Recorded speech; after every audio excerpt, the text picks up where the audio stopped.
All right, everyone. Hello. Thank you so much for tuning in to this episode of the Geek Garage podcast. I'm your host, David. Ted is off this week. He's actually on vacation. However, I have a wonderful friend in his stead joining me today.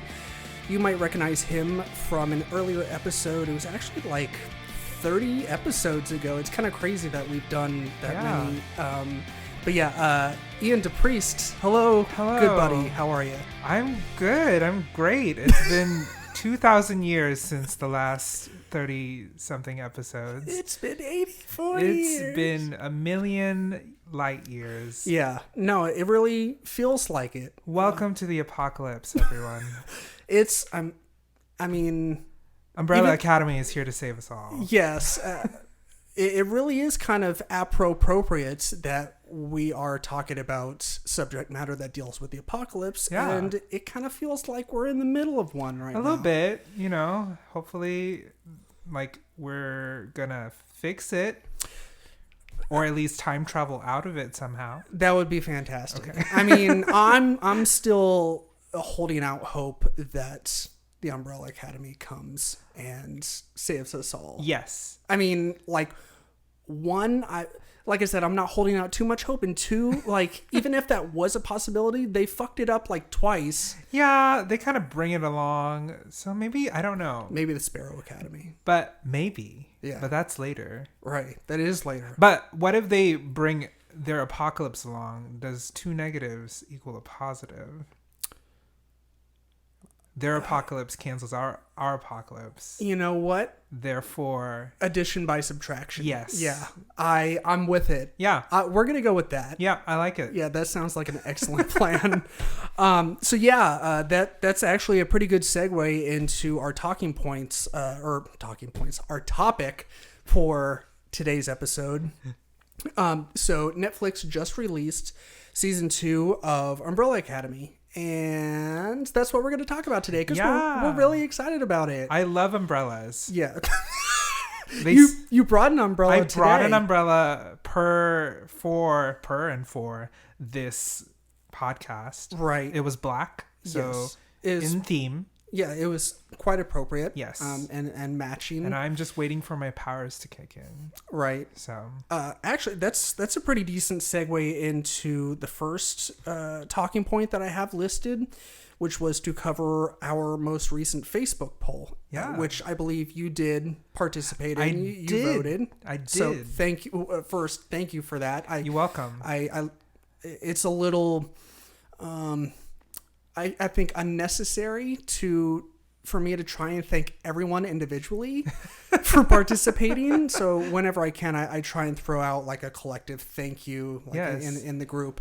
Yeah. But that's one of the reasons why I love the Facebook group so much. Like I just couldn't get any interaction with the Facebook page. And I realized that it's just like how Facebook's algorithm kind of works is like their page settings are more like a website. Yeah. And with the group, like, especially the more you interact with it and comment, like the more it will pop up on your timeline. It feels like a cool little family.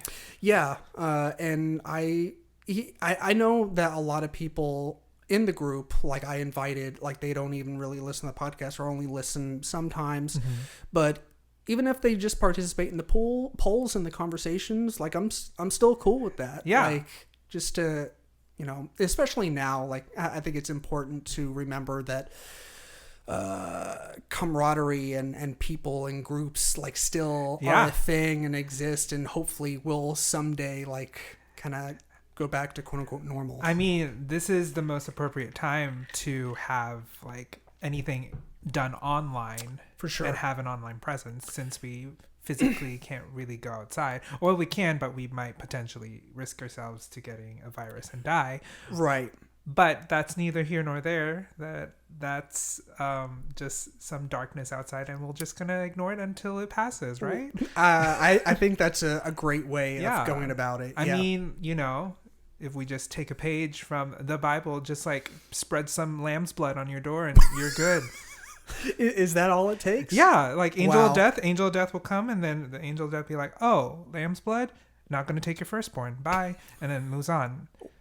Okay, well, I'll just have to hit up the petting zoo. Yeah. And go grab me a lamb. I mean, yeah. As long as the Prince of Egypt was giving me the right information, I think I'm good. First, the question. It was, for those of you that did not vote, and I guess the people that did vote too, if you want a refresher on the poll and the poll question, if you could have any one power from a member of the Umbrella Academy, which one would it be? Of course, we meant specifically the show, obviously because we're talking about the show today, and we think it's safe to assume that people are more familiar with the show than they are with the books. So yeah, we definitely meant the show's characters and their powers. Yeah. I would go over the characters and their powers, but I didn't write them down. So you can let's just run through them real quick. If so, I can remember, let's see. Yes, I mean we have number one, Luther, who has super strength. Super strength. I think kind of invulnerability, like especially if you saw that first episode of season 2, mm-hmm. he took a shot in the back from a bazooka and was fine. Right. So he also got like his face smashed in by that gigantic dude that has like a parallelogram for a face. Yes. And he was just like he just woke up fine, like, oh, it's just a bad hangover. Yeah. That's Luther. Number 2. That's Diego. Right? He has precise precision skills. Okay, here's the weird thing. I forget exactly what it was. Here's the weird thing that we're gonna dip a little quickly into and then out of. In like the comic books, it's always been, to me at least, like he just has really good reflexes and has really good aim and can just throw knives or aim anything really well.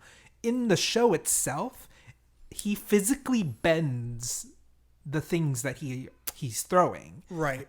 And then he does there's like a huge reveal of the advancement of his powers at the end of the season, which we can talk about later. Mm-hmm. That makes it, it makes it feel like he has telekinesis essentially, but like it's weird. So I don't really know what they're trying to do with it, but we'll say like really good accuracy and semi telekinesis. Like it's like he was bending knives like in Wanted. It like stopped in the middle of the air and like curved. Right. Yeah. Basically, just think of like Wanted but with knives. Yes. And then number 3 we have Allison. Yes. And she of course is the rumor. She has mind control powers basically. Yes. I would add on essentially like / manifestation, because anything she says kind of happens. Right. Again, like the first episode of that season 2, she just says like, I heard a rumor, I blew your mind. People's heads literally exploded. Right. Yeah. So it's not necessarily like making someone go walking on oncoming traffic. Yeah. It's like she physically manifests whatever rumor or lie she's essentially said. Right. And that's kind of what it is in the comics, at least explained more explicitly in the comics. In the TV show, it's kind of just shown when people like hear it and that little weird vibrations coming out from her mouth. Right. But in the book itself, it gets to a point where she is like a teenager. There's like a short story in one of the volumes like afterward, and she like lies about where she's going so much that she manifests another copy of herself. Right. But that's comic book. Anyways, TV show.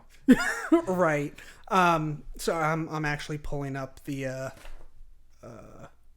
thing right now. The little poll. Yeah, the poll. We have 4, which I think is Klaus. I think. Yes. Klaus, and he can speak to the dead on the TV show. Mm-hmm. He's much more OP and stronger in the comic books, but we can talk about that later. Yeah. There's number 5. Number 5, teleportation, time travel, space and time travel. Yeah, essentially. Yes. Yeah. Number 6 is Ben. Oh, Ben. The horror, essentially. Right. I think that's actually his codename, horror or something like that. He has like giant monster tentacles. Tentacles basically. Yeah. But I don't think his name, the horror, is really brought up in the show at all. Never. Or, like they're I don't think Ben. anyone's really, because like, you know, Luther is really Space Boy, and like they all have like little nicknames. They have numbers, they have code names, and then they have real names. Yeah, and it's just, I understand why they got rid of the code names for the TV show. It's too much. It's too confusing. Yeah, it's just too much. And just another added like unnecessary layer. Yeah. Whereas with the comic book, and it's like so like nonsensical and like whimsical. Yes. It makes more sense. Yes. And then of course we have, last but not least, Vanya with her what is it?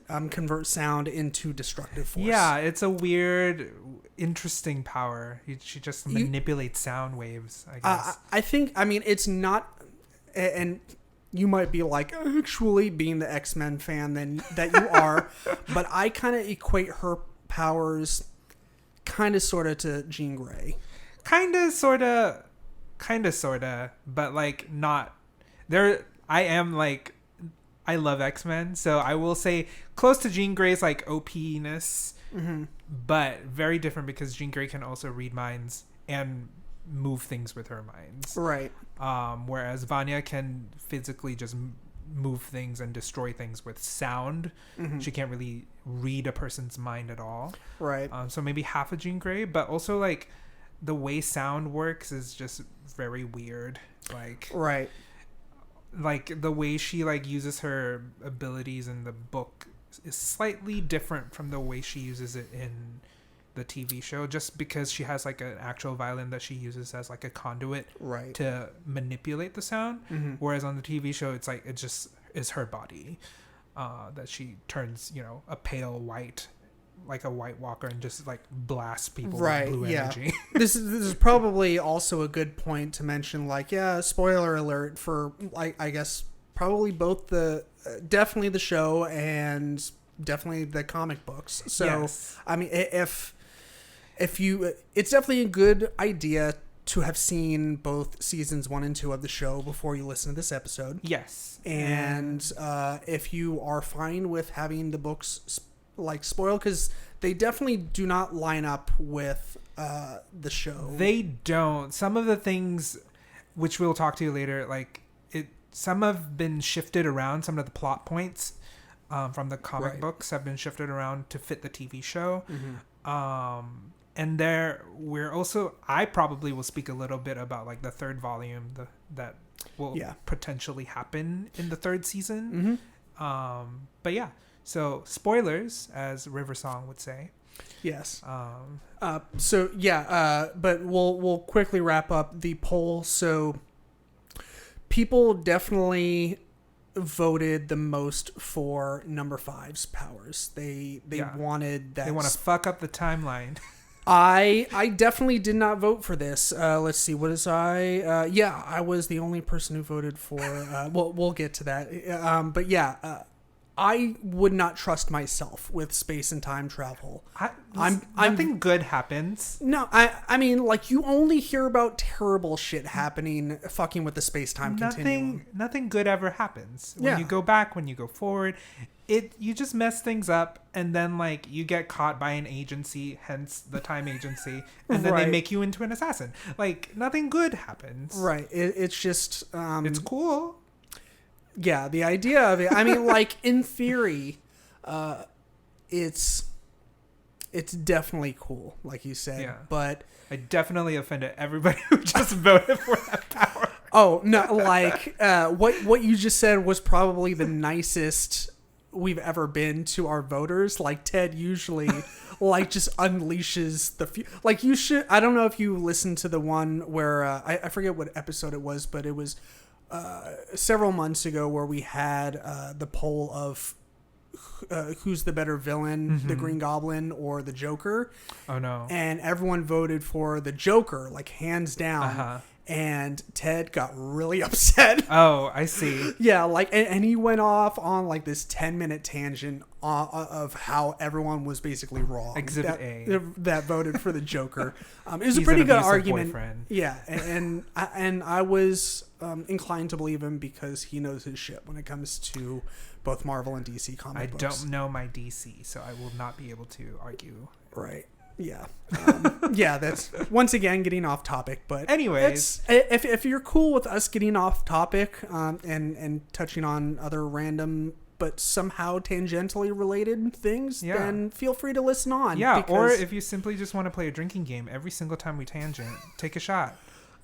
You'll be drunk in 5 minutes. We do not advocate for like doing that and then going places. Yes, please stay in your domicile. Stay at home. Do it legally. If you're under 21, don't do it. Right. I will know. I don't think we have really anyone listening to the podcast that's under 21. Not that I know of. I mean, there may be a surprise one day. Could be. I mean, when we went to GalaxyCon back last November, we definitely had some youngsters. Some youngsters. youths. I'm fucking old as shit. Youngsters, God.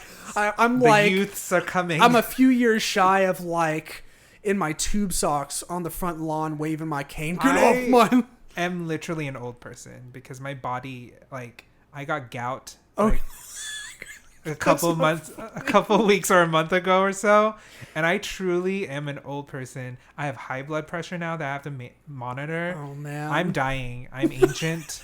It's been 2,000 years since 2020, the beginning of 2020. Right, and here I am trying to avert the apocalypse. Yeah, by talking about the Umbrella Academy. It's a weird time for all of us, dude. It's man, it's something else. But anyways, God, one day we'll finish with this poll. No, we won't. So anyway, continue. Right. So Allison's powers were next. Mind control. That got a couple of votes. Mm-hmm. Vanya's was next. That got a couple of votes as well. Mm-hmm. Klaus, speaking to the dead. Mm-hmm. Ben, his tentacle monster arms. Yes. And that got 1 vote. And mine, Diego's powers, perfect aim. Yes. That is what I voted for. I just thought that would be really cool. Like, everything else... Nobody voted for Space Boy? Luther? That is actually correct. 0. Nobody likes Luther. I think mainly because probably everyone's like kind of over super strength.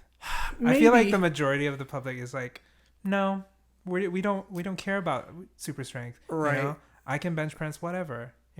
Yeah. But another argument could be made that this poll didn't get as much traction as our previous polls. I think it's because we structure a lot of our polls on the Facebook group page so that pretty much anyone can participate. Like it's, like we talk about, when we talked about like the villains, like who would win in a fight, like we try to pick villains that everyone knows about so that regardless if they're wrong, it's accessible.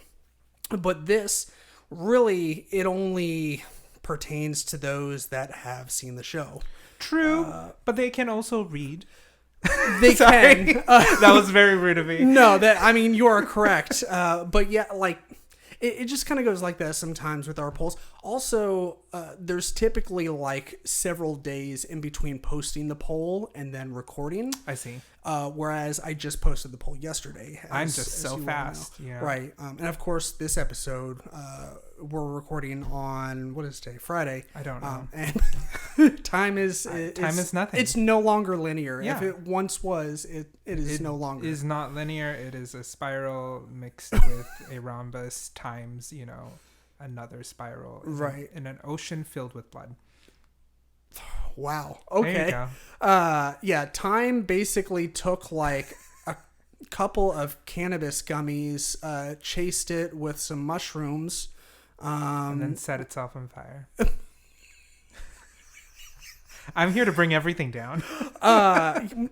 It's a beautiful train wreck. It is a beautiful trash dumpster going down the street in a flooded New Orleans road.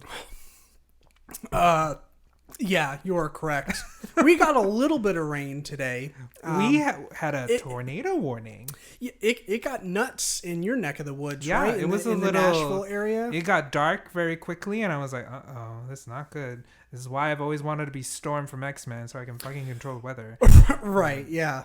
I mean, that'd be pretty dope. That's actually, honestly. if I had a choice, it truly would be Storm. Yeah. But I chose in this poll. Yes.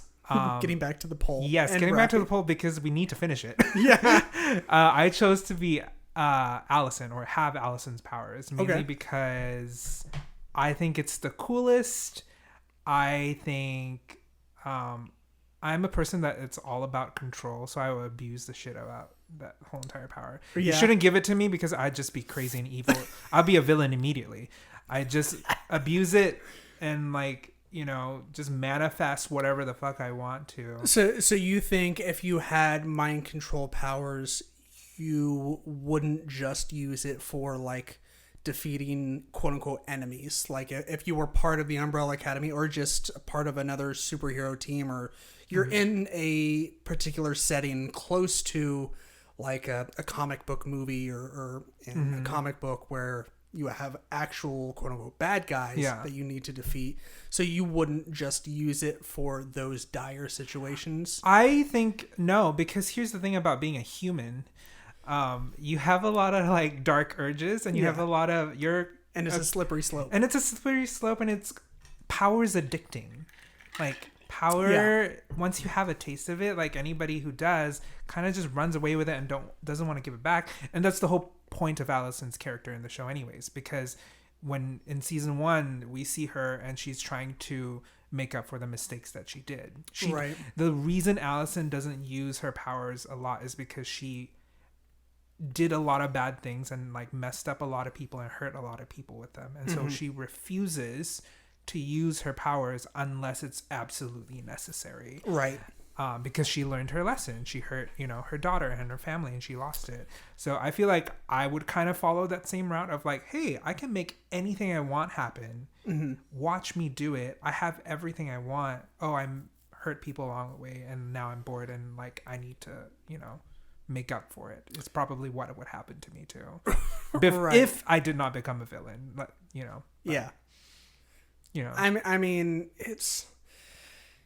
I feel like we already live in a world of gray areas. I mean, lines become blurry and muddied, and I feel like we're just all anti-heroes in this world.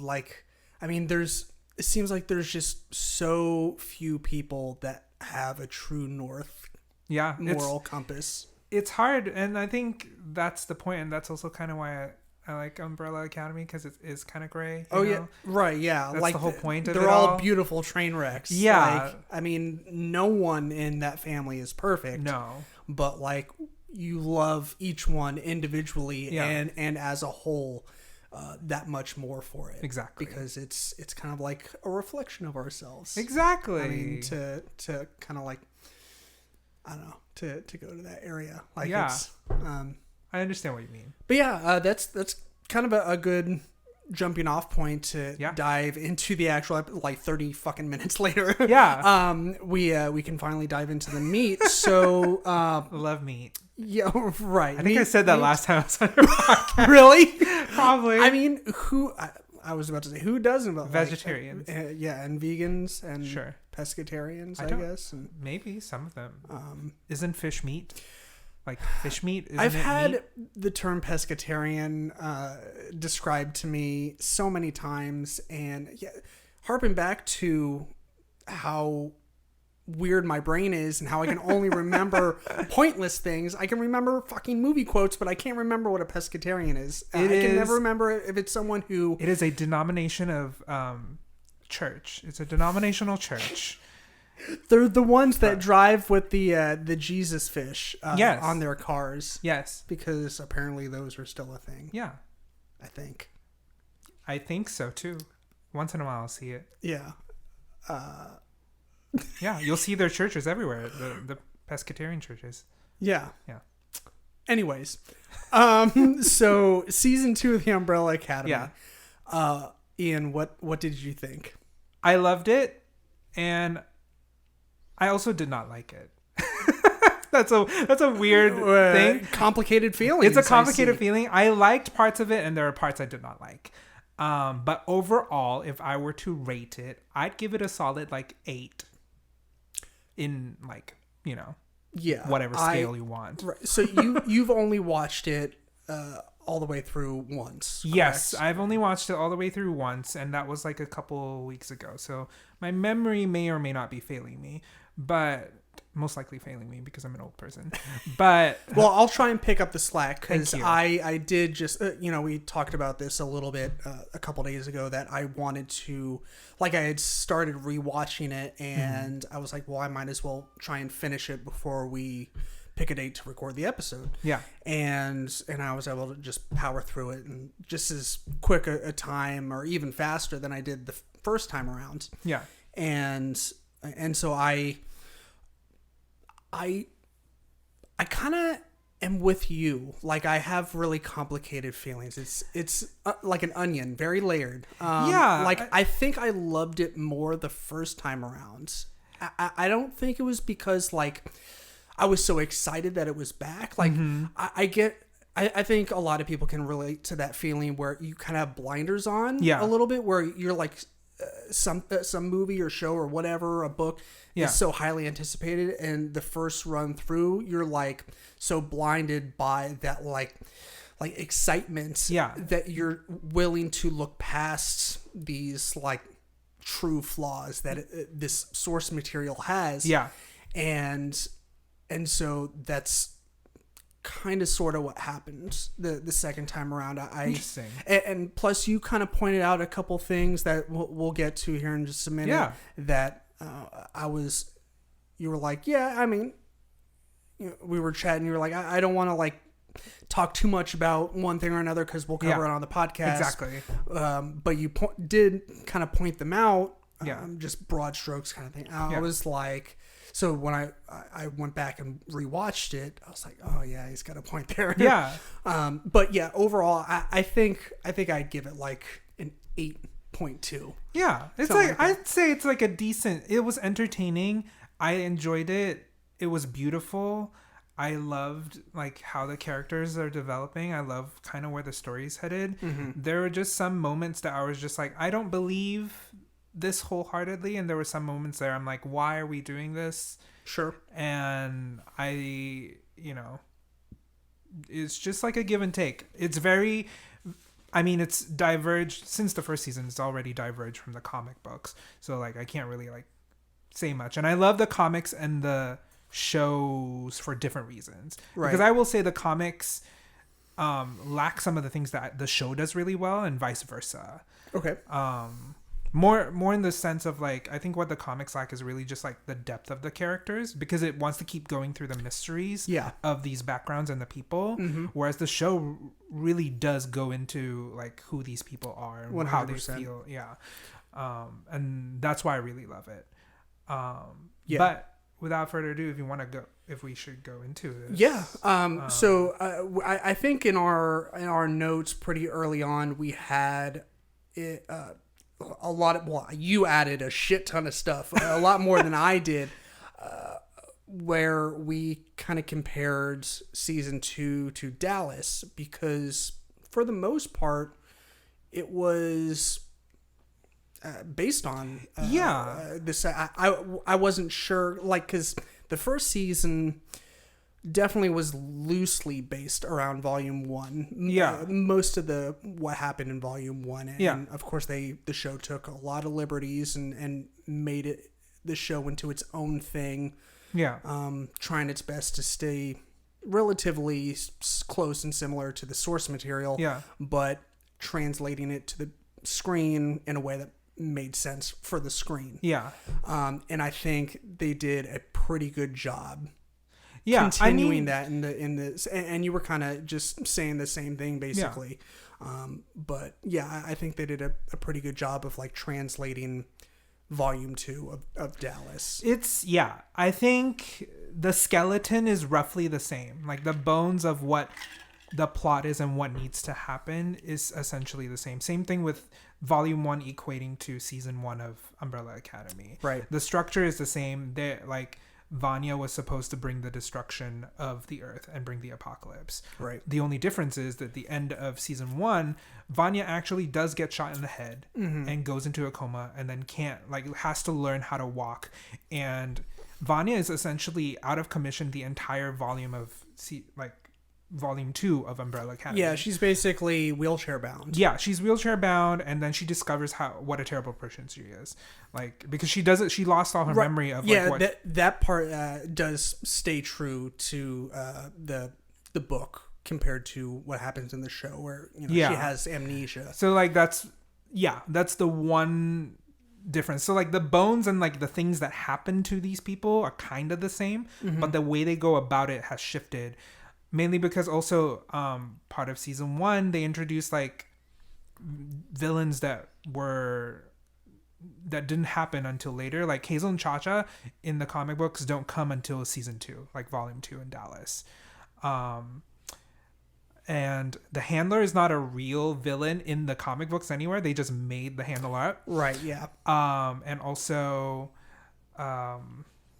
Hazel and Cha-Cha aren't around for very long at all. Hazel, they're in there for I think 2 or maybe 3 issues, if that. Yeah, the thing about this is why it's I love the books and I also love the show because I really like Hazel and Cha-Cha in the show a little bit better than the comic books, because in the comic books they're just posed as the really deadly assassins of this time agency. You only assign Hazel and Cha-Cha if you want shit to get done, which is essentially one of the differences in the show in season 2, because since Hazel and Cha-Cha are dead, they had to bring some really badass assassins to replace them, and it's the Swedes. So they replaced them with the Swedes. And boy, did they bring it. They were kind of scary. They were scary. And also, I like the little nod because it's still a little nod to the volume 2 of the comic book, because in the comic book itself there's this little shots of the milkmen delivering milk that's controlled by the time agency, and they're also wearing these weird masks that have really bleach blonde hair on them. I think that's where they got the idea of the Swedes to replace Hazel and Cha-Cha in season 2. Okay. Because it's a little nod to the book, and they're deadly assassins. We need the deadly assassins to try and kill the Umbrella Academy. Yeah. My one gripe about season 2. Just one? The first one, rather. The first gripe. About to say, there's got to be more than one. The first gripe I have about season 2. Yes. Is Hazel, we all, by the end of season 1, we love Hazel so much, especially since he got to escape with Agnes, Right.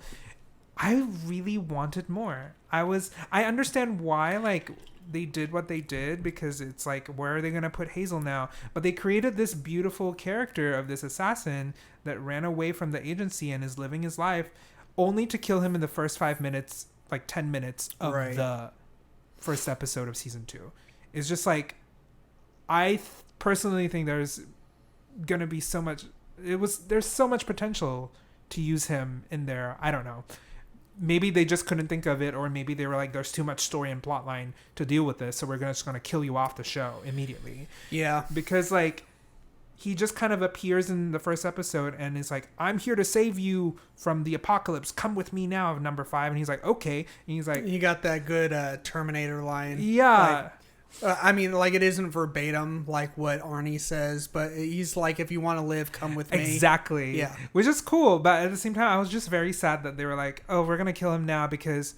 And it's easy because we can just say Agnes died of cancer, because that was the point. She did, she was dying.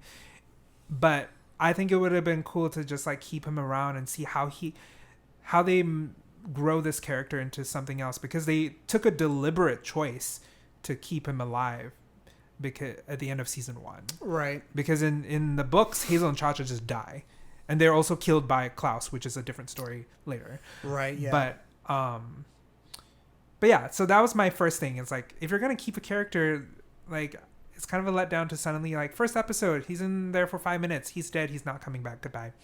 Yeah, I get that. Like, I definitely get it. Yeah. But I was sad to see him go. Yeah. Like, especially since we only got him for like less than 5 minutes, basically. Yeah. Like, he shows up, he saves 5 just long enough to save him from the apocalypse, so he can save, them from that same apocalypse 5 days or a week earlier or however long it was. Yeah.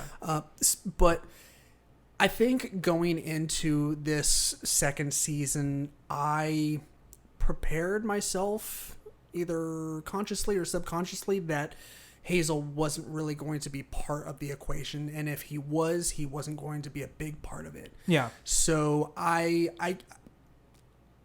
wasn't really prepared to have him be a big part of the story. Yeah. So I think that kind of helped with me. Like, but it seems like you were really. I definitely like invested into his character just because like they made him so lovable, and I mean like the whole trope of like, kill your darlings, like right. And I get it, but I think it would have been really cool. There's like cool story opportunities to even like help the Umbrella Academy now that Hazel's with them, especially if like, the time agency's coming for them in this season. Well, you know what you should do? You should write your own fan fiction. I should.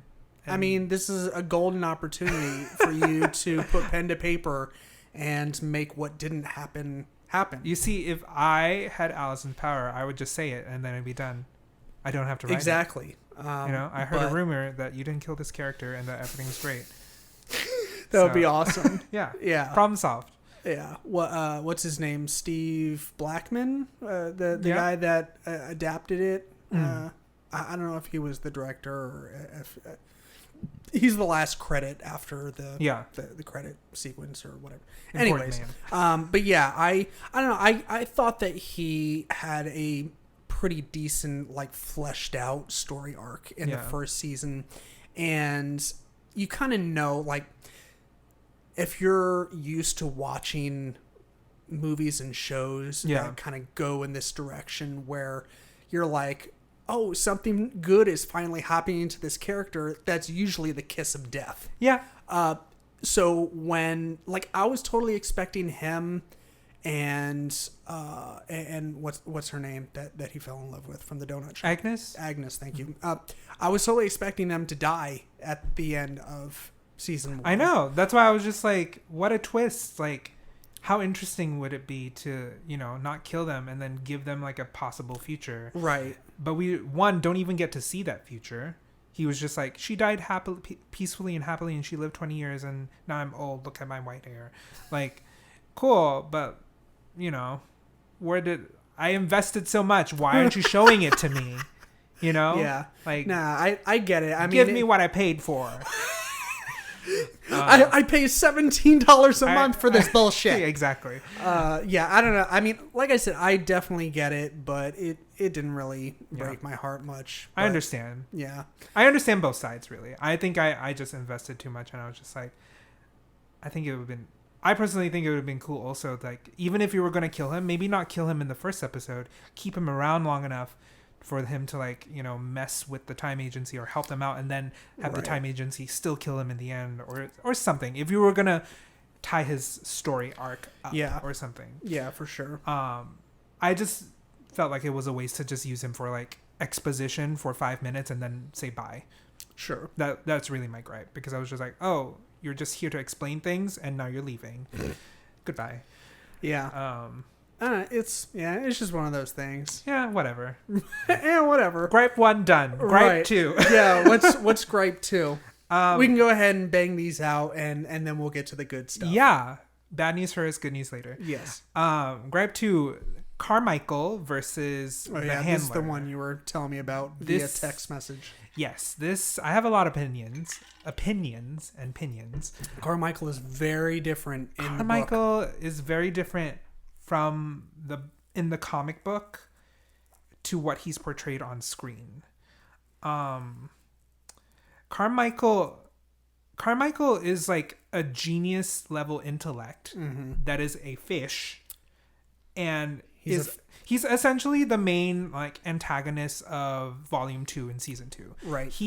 What he does is that he comes in and he takes number 5 in the comic books. He takes number 5 and Allison hostage because his plan in the comic books is like, I need you to assassinate JFK because one big thing that's also different in the comic book universe, their universe, it's normal that JFK didn't die. Like in the comic book universe, JFK never died. None of that happened. Right. Also in the comic book universe, there were monkeys going around talking and like giant squid aliens doing WWE wrestling. It's real weird. It's very weird and it's different.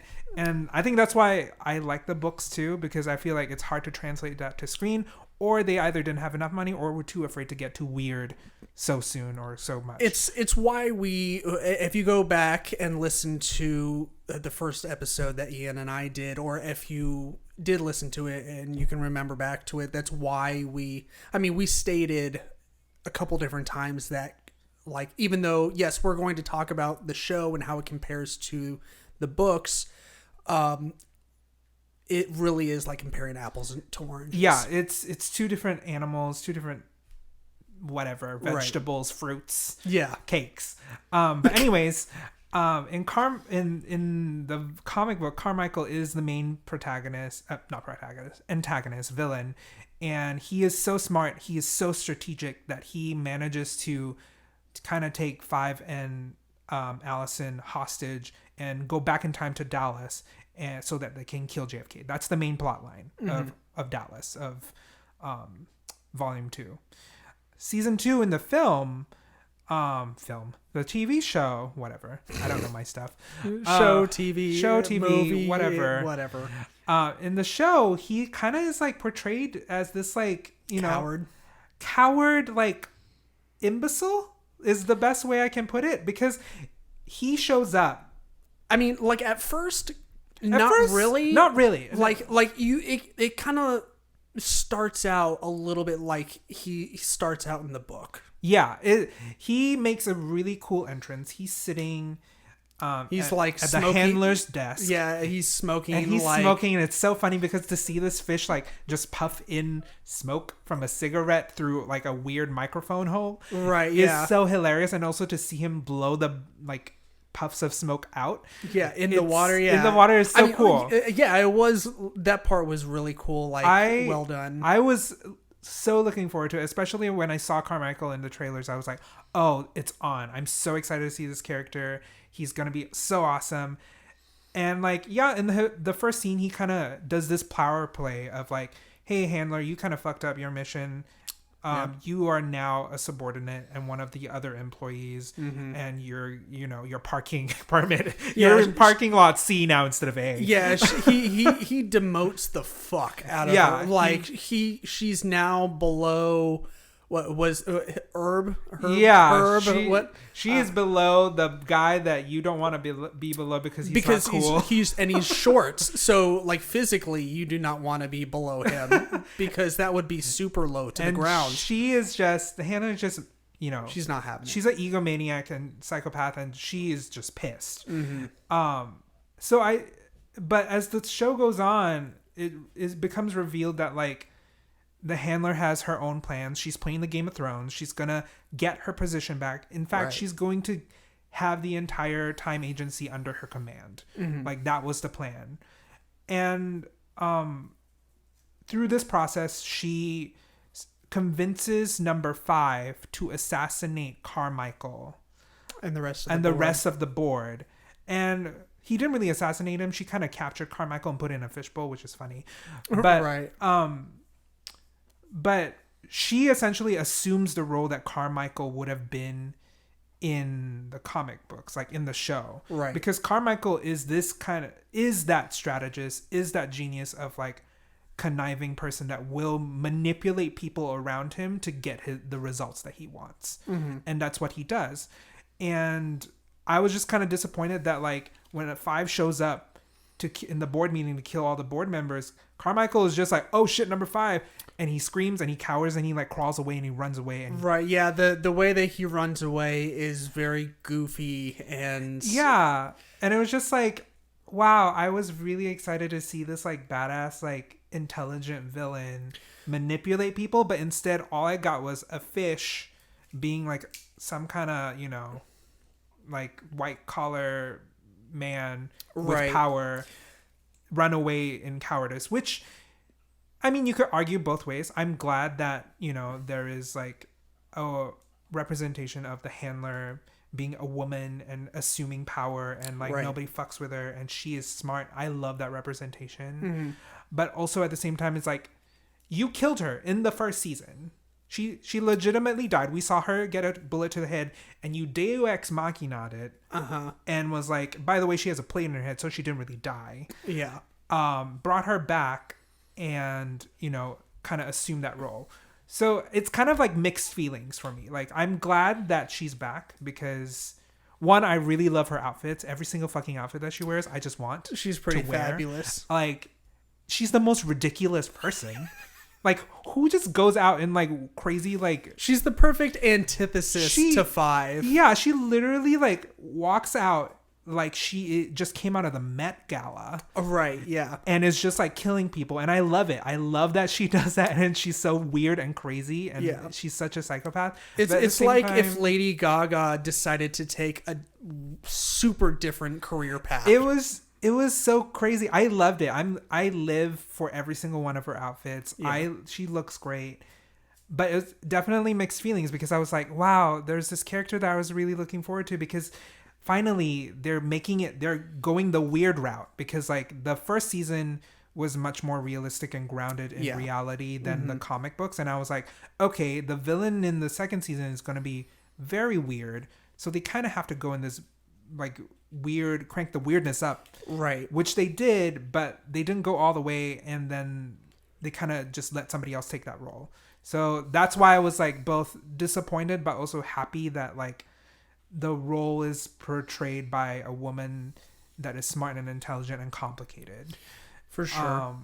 But at the same time, I just really wanted to see Carmichael be Carmichael instead of just like this like dumb fish, right?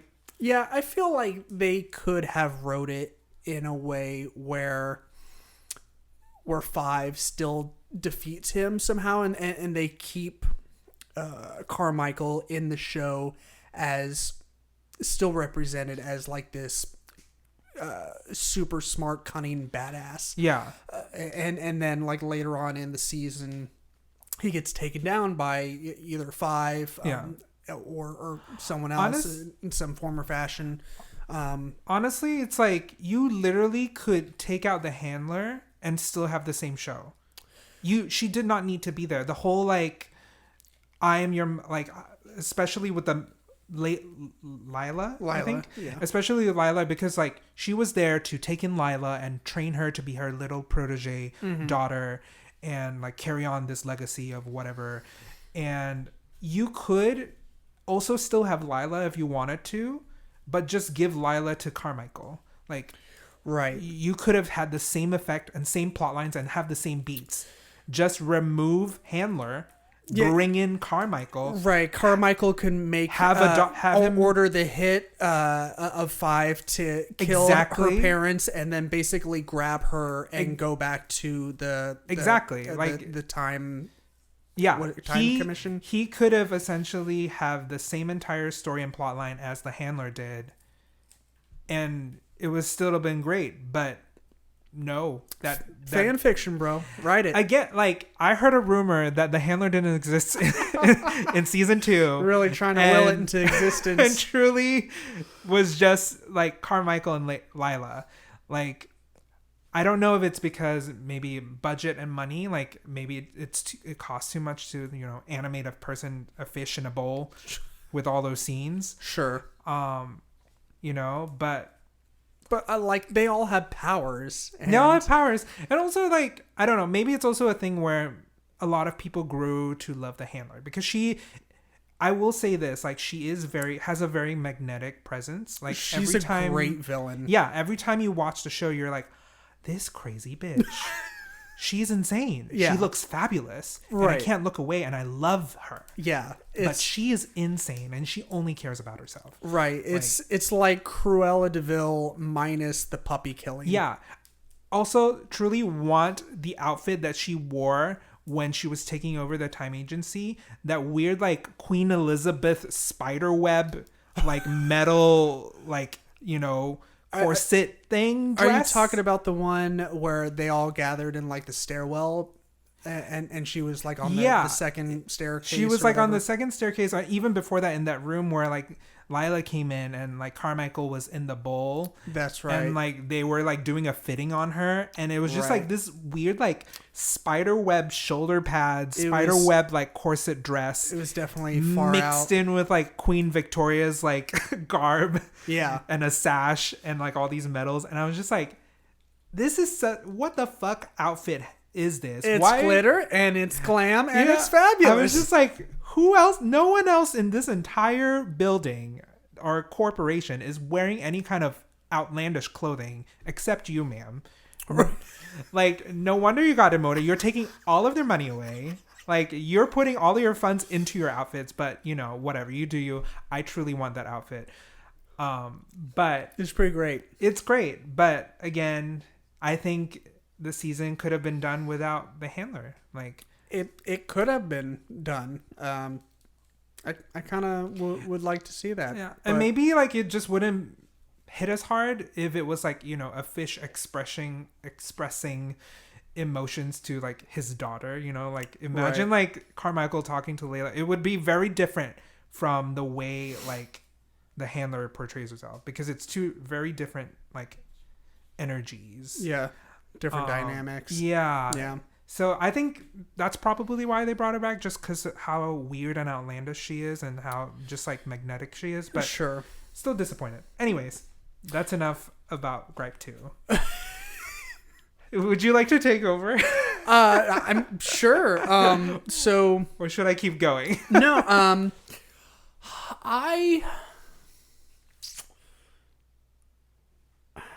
don't really know what my gripes of this season are. Like, I mean, you definitely hit on a couple things that I took issue with. Mm-hmm.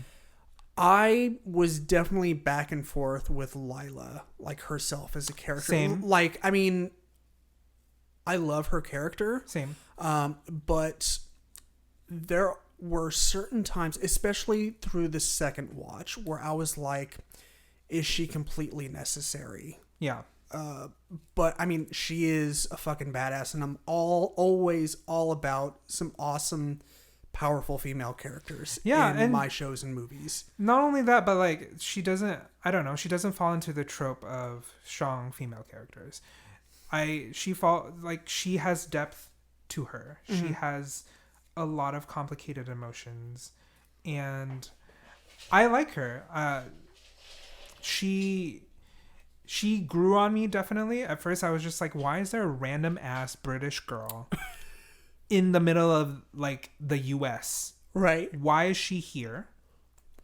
I assume because of some weird reason, and then it's explained later it's because, you know, the handler was the one that put her there because she wanted a spy to spy on the Umbrella Academy and get a mole-in through Diego and have her fall in love with Diego.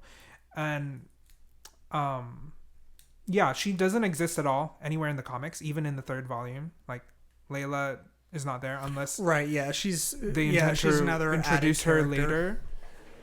But it's just she definitely grew on me. I don't know what else to say about her. Okay, so this is one thing that I thought of that hasn't really been brought up yet in terms of gripes, and then I think it would be a good opportunity and time to move on to things that we did like about this season. Okay. I don't know what you want to call it, the payoff or the reveal. The big reveal at the end, where she learns that her parents were, I mean, like, you know, she learns that the order was ordered by Carmichael, and that it was like her parents weren't really bad. They were just like flower merchants basically, and they were just they were mowed down in their own home for no reason. Like they weren't like her quote unquote mom, she made up the story that they were like drug addicts and like they abused her or whatever. Yeah. Like, and like I just felt like when she learned that all wasn't real. Yeah. I don't know. It just didn't. The payoff didn't really feel like very earned. Like, I mean, it was okay. It was okay. I was just like, I know what's going to happen, because it got to that point where I was just like, eventually the truth would be revealed and she's going to turn against her mother, right? Like her adopted mother, the handler. Maybe it's just because it's a bit of a worn out trope, I guess. Yeah, probably. And so like it's those tropes that are like so worn out in movies and TV, just like this. Like I Am Your Father. Right. Just kidding. Sorry. It's so hard to renew them and do them like in the same vein that they're like historically meant to be done, but at the same time put a different spin on it, so that it feels fresh. Yeah, I felt like I won't say that they failed. Yeah, because it fine. It did happen. Yeah, I'll say that it's fine. Yeah. Like I didn't not like it. Yeah. But I know what you mean. I will say I felt like it just wasn't as earned as it could have been. It's just interesting to me why they brought her in. It's just like they really didn't need her character. Like I'm trying to just think of why. Like the only purpose I can think of why Layla is there is to give Diego more character development, because she is attached to him. She has fallen in love with Diego, and poor Diego keeps falling in love with girls that either die or run away or try to kill him. Right. Poor Diego. That's another reason why I wanted his powers. Yeah. I was like, I want to reach out and give Diego a hug. Yeah, like it was.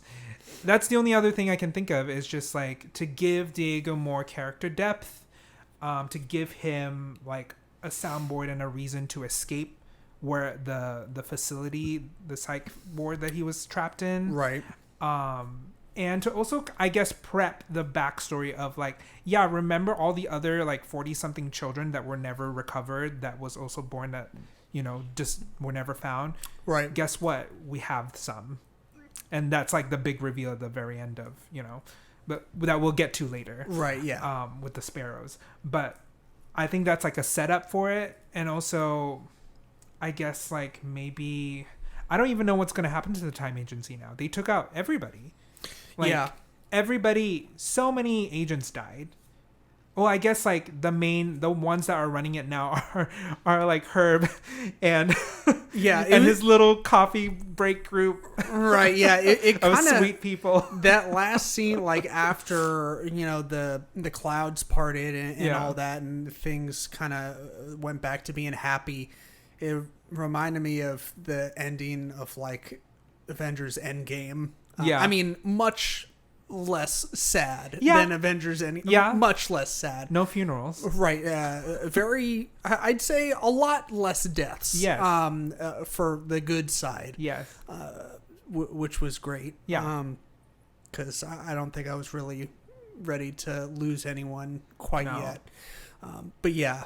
Let's talk about some. I mean, you have a bunch of points on here, like when it comes to comparing the season to the comic books. Do you want to focus on some of them? Do you want to focus on some of the other things that we liked about the season? Let's just go through. At least for me, like it's helpful for me to just like have a skeleton of like characters and like what happens to them, and then compare and contrast maybe, or just like even talk about them. And I think it helps when we talk about the characters, like it helps go through the show, because essentially the show is about their lives. Yeah. And knock out two birds with one stone. Yeah. Yeah. Sounds great. So Luther in the comics, he gets real fat. He becomes like Fat Thor. Right. But in the show, he gets. I put in my notes. I don't know if you saw that, but he gains emotional weight. Yes. Like he becomes like. I mean, some people do really get like this version of depressed. Yeah. But you see it a lot in shows and movies, and you definitely see it here, where like they put on the very brave face and they overcompensate their with the happiness to mask their true sadness. Yeah. So I thought that he kind of like he definitely didn't gain any weight in the show. He was busy fighting in those rings. Yeah. For the mafia. Right. Yes. But like, you know, especially when he meets, finally gets to meet back up with Allison for the first time. He's like, yeah, things are going just so great for me. He's like having to lick the barbecue sauce off of his hands. And, you know, like, he's like, do I give you a hug? Like, he's a fucking mess. He is a mess, but he's such a, he's like a giant golden retriever to me. Yeah. Like, he's just a giant golden retriever because he's like so pure, but not always very bright or quick. He's just like a giant beefcake that like punches things and, you know, loves. Right. Yeah, he can be. I mean, I don't want to discount his character at all, but from time to time in the show, he can be that typical like the muscle where he has a lot of physical strength, but when it comes to intellect and making really smart decisions, leaves some things to be desired. Yeah, But like I said, I don't want to speak ill of his character too much because you know that's doesn't paint the complete picture. Yeah, I mean, also to note like the huge difference of the comic books and the show is that in the comic books only Allison and number 3 get pulled into Dallas in the timeline and they go back to Dallas. Right. Only later do the other members of the family join them. It doesn't start out where all the family members get dropped into different timelines, right, of like, you know, in different parts of the 60s essentially. That doesn't happen at all. But that's what I like about the show. I like that the show it gives them more depth because they force them into a situation where like you have to live in this timeline. How are you going to grow? How are you going to change? Yeah. Whereas like in the comic books, it's still quote unquote comic booky because they have like villains to fight. Because whereas suddenly number 5 and Allison disappear, they have the rest of the family have to deal with Hazel and Cha-Cha, and then discover that Allison's been kidnapped, and they have to go into a teleportation machine and travel back in time, and they actually do end up in the wrong time zone. They came too early in the Vietnam War, and then they had fixed the teleportation machine, and then they finally, you know, find number 5. That's a brief recap, by the way. Right. Yeah. But I like that in the show we really get to see them like develop themselves. Yeah. And again, like, yeah, number 5 number 5 has a lot to deal with. I agree with like the emotional baggage that he carries. He's so neurotic, and I love him for it. I just want to hug him, and just like, you know, give him a little pat on the head. Like, we know you work like really hard. It's just like, oh, sweet child, like right, because like, I mean, the paradox and the juxtaposition of it all is like he's kind of like in one sense the quote unquote youngest of all the characters, at least physically speaking. Yeah. But like he's also at the same time the oldest of all the characters. But at the same time, they're all the same age. They were born at the same time. Right. There's no younger between them. It's just that he was given number 1. He was given the leadership position. I will also say this is a spoiler for the books if you're gonna read the books. Oh, I was talking about number 5. Oh, sorry. Yeah. So I know we were still kind of talking I thought about you were still Luther talking about number 1. Yeah, sorry. Anyways. No, but you're right in that case. In that case you're definitely right, because number 5 has lived like 1,000 years. Yeah. He's just stuck in a child's body. Yeah. Sorry, I jumped ahead. No, it's okay. But in the comic book, spoilers, if you're reading number 2, volume 2, Dallas, the big twist that is revealed that Luther and number 5 are twins. This is how they get to hold Allison hostage. Also, in the comic books, Allison is not black. In the comic books, Allison is a white woman. Right. So in the comic books, Allison's throat gets refixed together by the Time Agency in order for them to complete the assassination of JFK. Because Allison, plot twist, spoilers, in the comic books, is the one that kills JFK. Right. Not some random person that we don't know. Because the whole point is that Carmichael holds the birth mother of number 5 and Luther hostage and says, I will kill her before these two are born, so they're wiped out of time completely. Right. If you don't listen to me, I will do that. I need you to kill the president, like JFK. Yeah. In order to fix the timeline. So that's why that's the big reveal. And then there's this like rift that happens between number 1, Luther, and Allison, because Allison was like, I didn't do this to get my voice back. I killed the president because I wanted to save you and I love you. And Luther was like, it doesn't matter whether you save me or not. Like, you killed somebody important that would change the world. Right. And that's why there's this like rift that happens. So I think it's interesting that happens in the comic books, but it doesn't really happen in the show, because in the show they're still like, best friends loving each other. So that's one of the huge like twists. Moving on to Diego, again, huge hero complex. Yeah, really that's kind of the name of his game, and story arc. I'm glad this season. I'm glad that they did that, because again, in the comic books, Diego is always angry in the comic books, even though like he is angsty in the show and like is disgruntled. But it at least pales in comparison to the book. Yeah, in the book, he's just like literally pissed off all the time. Yeah, just gothic and just like, I'm angry. Right. I'm an angry pirate. Like, right, that's him the entire time. But that's why I love the show. They give him depth by giving him relationships. They give him depth by having a very complicated relationship with their father. And that entire fight scene with him and his dad, I was just like, wow. Yeah. That was cool. I liked it a lot. Not too hot about the hair that he has, Diego's hair, but I think it's appropriate for the time. Like he looks like a cross between one of the Bee Gees and the from the Geico commercials. What? The cavemen from the Geico commercials. Okay.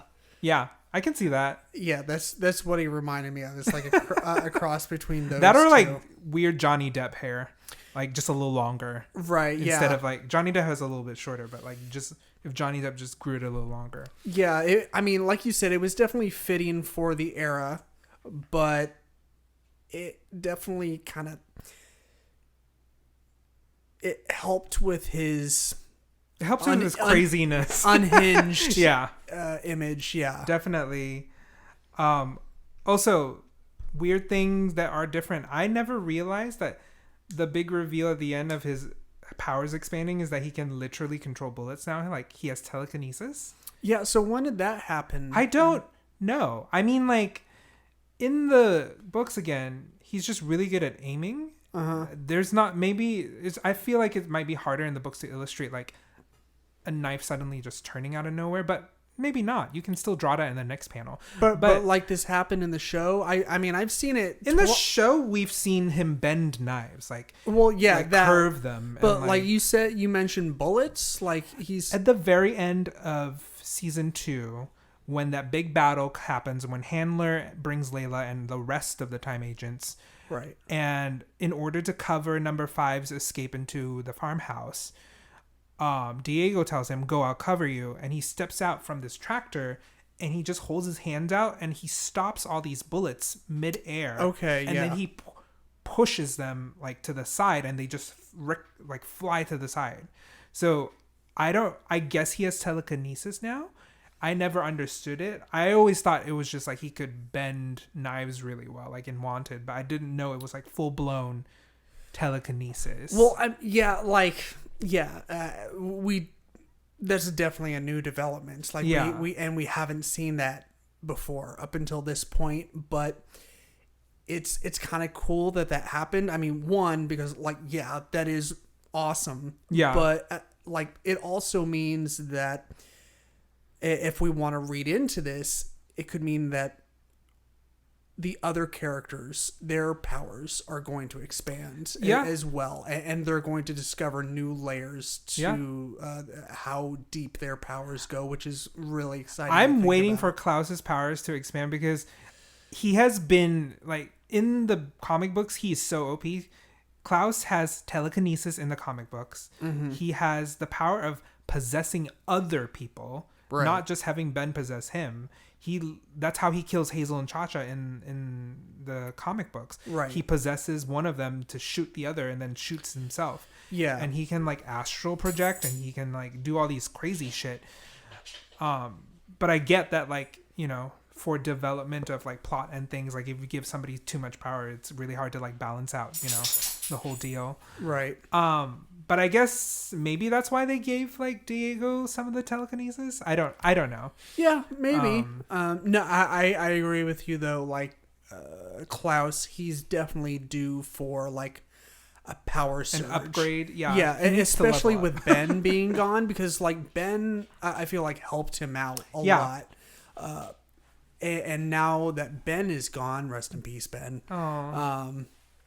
He's one of the true MVPs of season 2. Ben really does make the TV show work for me too, because in the comics he doesn't exist at all. Well, he does. He's just dead, and they don't really show him that much. But I love that they gave him a full character in the show, and that they gave him so much depth and backstory. And I love that he chose to stay with Klaus the entire time, even though he knew he could have left. He made a choice to stay with him, and he's just so precious and so sweet.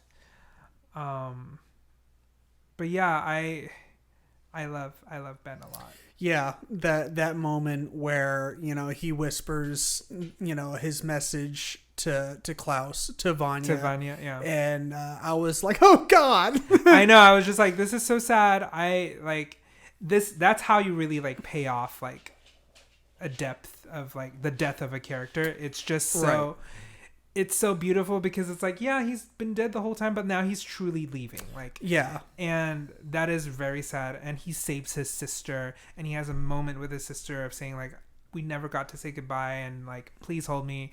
And it's like, you know, very reminiscent of like Spider-Man Endgame. Like, right. I can't feel. Yeah, no, it's like a culmination of so many different feelings and different layers. Like, so much is happening in that one moment. So many things are being resolved. Yeah. Like, it just feels good. Like, I mean, it's so sad to like watch him finally go into the ether of whatever violin light was happening. Right. Yeah. Whatever lies beyond this this life that we're in.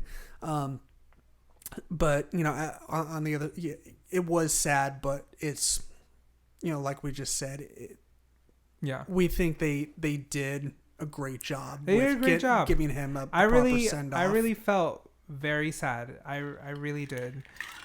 You know what death also weirdly got me? Which one? Was the first Swede brother to die. When they ended that episode with the Viking funeral kind of thing. Yeah. And like, I mean, it was, I won't say it was funny. Like, it had a tad bit of humor because all they had was his foot left. Yeah. And so like they put his foot in like that, that small boat, and then you know did the traditional arrow, you know, shooting flaming arrow, into a boat into sea. Yeah. But like one of the things that sells it for me, like I mean, we need to talk about the music in this season because it is a huge part of what makes this season so great. Yes, and I guess this is a kind of a good jumping off point for that. I guess we're kind of going in a million different directions. Doesn't matter. Thanks to me, of course. Doesn't matter. But yeah, the Swedish version of Adele's what is it? Hello or is it Someone Like You? No, I can't remember what song they played that was Adele. The Hello from the Other Side or whatever. Oh, yeah. However that goes. Yes. Yeah, it was a Swedish translated I recognized version of that. it. Yeah. No, I was like, is that what I think it is? It is Adele's. Yeah, and then it shows, like, I always watch shows and movies with the captions on. Yeah. So it said, like, Swedish version of Adele's, like, Other Side or whatever the fuck that song is. I think it's just called. Hello. Yeah. Okay. And I was like, I got all teary-eyed, like, and for, like, the villain. And we didn't even really get to know we didn't get to know it's... I mean, none of those three characters we really get to know that much. They were... I don't really even think they have speaking... They did very few. Mm-hmm. They spoke to the handler, like she was manipulating them, right? Yeah. To try and get the rest of the Umbrella Academy. Yeah. And again, like they assumed the role of Hazel and Cha-Cha that Hazel and Cha-Cha would have had if they were in season 2, like in the comic books, because Hazel and Cha-Cha again don't have a lot of depth. They kind of just like go around, kill people and try to kill them but end up dying. Right. So again, because they brought in Hazel and Cha-Cha into season 1 of the show from volume 2 of the book, like they had to fill in the gap. And so they filled in the gap with the Swedes. Yeah. And they're essentially, you know, plot device. Like, here you go. Tension is coming. Kill them. You know. So yeah, I like them. I think they're cool. Very mysterious. It was also love the moment when like Allison just rumored the other one to kill their brother. And I was just like, oh shit. Yeah. That is scary and terrifying and sad. It was all of those things. And for a second there, I didn't think that it was going to happen. Like I was waiting for another like climactic moment similar to season 1 towards the end where she's about to rumor Vanya, so she calms the fuck down, but then gets her throat sliced open. Yeah, you know, effectively disabling her only power. Yeah, and so when she opens the door and she's like, it's not a good time, and she can't even get the full sentence out really, and he like basically fucking punches her in the throat. Which is so clever. I mean, like, I was like, oh shit, she's out. Yeah. But I was like, she can still fight. Right. And that's what I mean, all the characters have the combat ability, like, or not ability, like they have combat training. Yeah. Maybe minus Vanya. I've never seen her throw a punch. Yeah. I've never seen I think she was pretty much left out of everything. Yeah. The only time I've seen Ellen Page throw a punch is in X-Men the movies, and that like she was Shadowcat. She was Shadowcat in X-Men 2. Do you was know? she? Yeah, Ellen Page was in the X-Men movies, like the early ones. She like phases through stuff and like. Okay. I'm pretty sure that's her. That fact check vaguely rings a bell. Show me the Carfax. Is she in X-Men 2? Pretty sure Ellen Page was in X-Men 2 and she was a mutant. And the only other time I've seen Ellen Page like, you know, fight is in the Last of Us video game. Except it's not Ellen Page. It's just was X-Men 2 called X-Men 2 or was it called something? It's X2. I don't. X2. Yeah. I could have just looked up Ellen Page and it would have just go, yeah. But X2 X-Men United. Sure, yeah. Let's see. It's not let's go to the full cast. This is making for electrifying radio. Hello, my name is Ian DePriest, and I'm here to fill in the space. I'm here to fill in your space. Today we are sponsored by no one. That is correct. We don't have enough downloads yet. Order now and get no one for only $9.99. 0 payments of $9.99. Have you ever experienced no one? Simply look behind you. Okay, so she was in X-Men: The Last Stand in 2006. Okay, maybe she wasn't in the second one. And then I don't see X2. It's okay, but anyways, she was at some point not a villain. She was a mutant, and she was Shadow Can. She could go through like objects and she could do stuff. Right. That's neither here nor there, and that's why we have like 5-hour conversations. That was a very unnecessary that was an unnecessary detour. We warned you in advance. I hoped you liked the Ellen Page Museum. Anyways, tickets are $5,000. Tickets are, send it to my Venmo at Ian DePriest. Find me on my other fans page. Yes. Or OnlyFans. Both of them. My other fans and OnlyFans. I wonder if other fans is a thing. I don't know. It probably might be, but you should copyright it. TM. Maybe it'll be like the cam boy version of things. Sure, I don't know. I mean, why not? Really? Why not? I mean, take a crazy chance. Yeah, you got to make your money somehow, right? Yeah. Anyway, back to the Umbrella Academy. The task at hand. What were we speaking of? Oh, Allison fighting and like people, them having like combat training and stuff. Even Klaus doesn't really fight. He kind of just like runs away most of the time. Right. Yeah. But I think that's a nice segue into Allison. Yeah. And her character, entirely different, brings a new dynamic to the entire season. I fucking loved her in this season. It was good. It was really good. Like, again, because Allison in the comic book is not black. She's a white person in the comic books. Mm-hmm. So having Allison be cast as a black woman, being a black character and being thrown into the 60s. Right. Dallas in the 60s. It was not great. It was not a great time. Right. And there was no like introduction like, hey, you're being transported to Dallas in the 60s. Like, she found out the hard way. Yeah. Right. Like, just dropped there. And the first place that she runs into is a diner that says like no colored people allowed.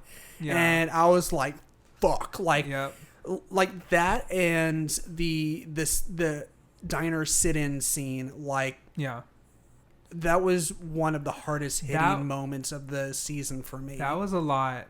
I'm very glad heavy. that it was represented, and I'm glad that that kind of story is being told, especially in our climate now. Yeah. But like, I remember like going to, maybe in high school, like, or one of those museums, or where, you know, it's like, I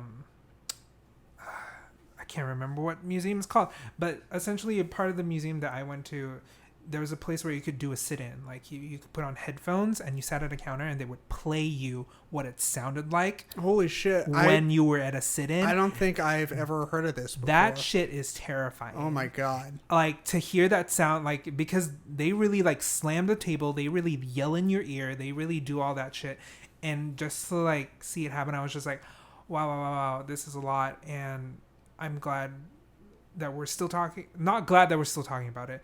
I'm glad that it's being talked about, because it's an important issue to talk about. Right. Because the shit is still happening.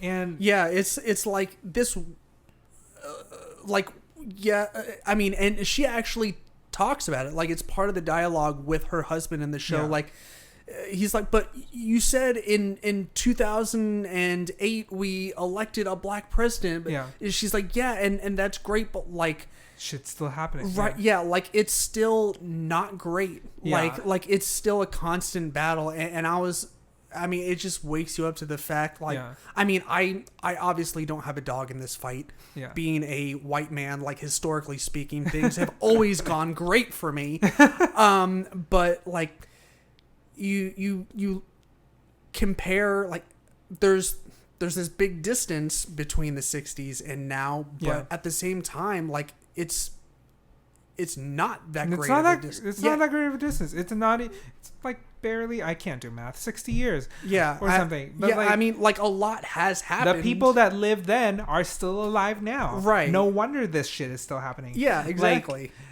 and here's the thing, like, when I knew that she was thrown into that situation, my first thought was like her husband, why the fuck don't you use your power to fix the problem? Right. You literally can manifest anything. You could literally end, this movement now, or turn the tide and just simply be like, I heard a rumor, racism doesn't exist. Like, right. That'd be great. But again, I think it's the lessons that she learned in season 1 of coming back of like, yeah, you're turning people against their will. Yeah. Are we any better kind of a deal? Right. We shouldn't win this way. And plus she wanted to know what it feels like to accomplish things on her own. Yes. Without forcing it to be that way. Yes, because that's the thing about her, the dangers of her power is that, like, she's like, is anything really real? Because that's what her husband said too. He's like, you could have just made me fall in love with you. You could have, done all these things. And she's like, I would never do that. She's like, I made a mistake like a long time ago. I lost people, and this is why I don't do this. Right. And yeah, it was just very powerful to see that. Also sad that she like has a husband and then had to like leave him. Like, I understand why she had a husband, because especially if you think you're the only one that's stuck in that timeline, you're going to move on with your life. You're going to make the best out of it. So I see why she married, but the fact that she still has like feelings for Luther, I was just like, yeah, at some point she's got to leave and it's going to be awkward and I don't like it. Yeah, I definitely agreed with that part of the writing. Yeah. For her to, I mean, she wanted him to come along with her. Yeah. But, he was like, I have to stay and fight here. So I definitely agree with how that played out. Yeah. I mean, it seemed to make the most sense for me. But yeah, let's see, Allison, number 5. Number 5. Yes, lots of agitation and aggravation and farting and belching and itching and baby powder. Yeah, it was interesting to see that happen, because that whole like weird like time paradox sickness that they were talking about is so funny. It's so funny. It doesn't happen in the books at all. It's not a thing in the books, but it's funny to see it play out. Right, because it's something that, like, even like you just said, it doesn't play out in the books, but it's that kind of like fantastical, very comical kind of thing that you would expect from the books, and it's being represented on the screen. Yeah, like even though it's not something that happened in the source material, it's still fun to, like Luther is like, both of you guys, like, calm the fuck down. Yeah. He's got like the gun and he's like, so he just like teleports and like punches him in the stomach and he's like, let's dance. Yeah. And then they have that, dancing with myself. Yeah. Which is funny and punny, and I love it. Yes, funny and punny. Mm-hmm. And the thing is, in the comic books, the difference that happens is that the older version of 5 in the comics, that was the moment in time where he chose to betray and leave the time agency. Right. He chose to assassinate all the time agents that were supposed to kill the president. Right. And that's why in the comics they had to like bring him back, because they needed the other number 5 to stop himself so that they could kill the president, and like, all of that. Number 5 I think is just fantastic. The actor who plays him is just brilliant. Yeah, he's so good. He does a fantastic job. I love it. I don't know how like that kid does it, but yeah, like I feel like kid actors, and I mean he's not a kid, like he's a teenager, yeah, but like kid actors, but teenage kid actors can it's go not ways. It's on a whole different level than it was like when we were growing up, yeah, like in the 80s and early 90s. Like I mean, looking back, and we may like later on, like years down the road, we may rewatch stuff like this and be like, it's a little like campy and like outdated, but like we look back at child acting in the 80s and 90s and you're like, it's kind of bad, yeah, like and but like deservedly so, like I mean it's definitely not this is definitely not the really time or place avenue to talk about sure, the weirdness divert again of you know, forcing your kid into acting, yeah, or like having them grow up, because you know, historically speaking, it doesn't go well most of the time. It doesn't have a good track record. Yeah. Like I think Macaulay Culkin is like the only one that made it out alive. Yeah. Everyone else, like, you know, you think back to child actors that were in like movies. Sean Astin, he's another good example. Yeah. Like he made it out, Yeah. like, and continued his acting career. It's doing great. Right. Yeah, he did not get killed in real life by the Demodogs. But yeah, anyways, yeah, I don't know, he was so great. I mean, his acting and his performance, and also he bested Lila. That was amazing. It was really good. I loved that whole moment. I also liked the little seeds that they planted of Lila and like her powers that were revealed at the very end. Mm-hmm. Because he did, like, he ended up, I think he followed her at some point. There was a scene before where he was following Lila and like trying to stop her. Right. And then they started fighting. He was like, how the fuck are you doing that? Like, because they weren't showing her like blip in and out. She would just be in another part of the room in this like weird warehouse thing. Right. And that's where the handler shows up and she's like, I bring you a proposition. I'll help get you guys out of here. Yeah. But you gotta take your foot off my daughter's neck. Yeah, exactly. So I liked that like little planting of seeds. Right. So yeah, I don't have anything really else to say besides like love his character, love how he was portrayed. He's always, you know, on top of shit, and is he's like the parent of kind of like the siblings. grampy father, grumpy. Grumpy? The grumpy. I wanted to say grumpy grandpa, right? But I just put it as one word. Yeah, grampy. the one that he's like, why did I have all these kids? I could have just worn a condom. Yeah, he's like youths. Right, fucking like 7 kids piled in the station wagon. He's like, is everyone in? Like, I don't fucking care. Let's hit the road. Yeah, yeah. He's great. Moving on. Klaus. We haven't talked about Klaus a lot. I kind of want his hello goodbye tattoo on my hands. On your hands? Yeah. I feel like that one would hurt and also would just like not age well. Probably not. Because like the skin on your hands, like, I don't know. Yeah. I don't know anything about tattoos, so. No, you're pretty much right on the nose. Okay.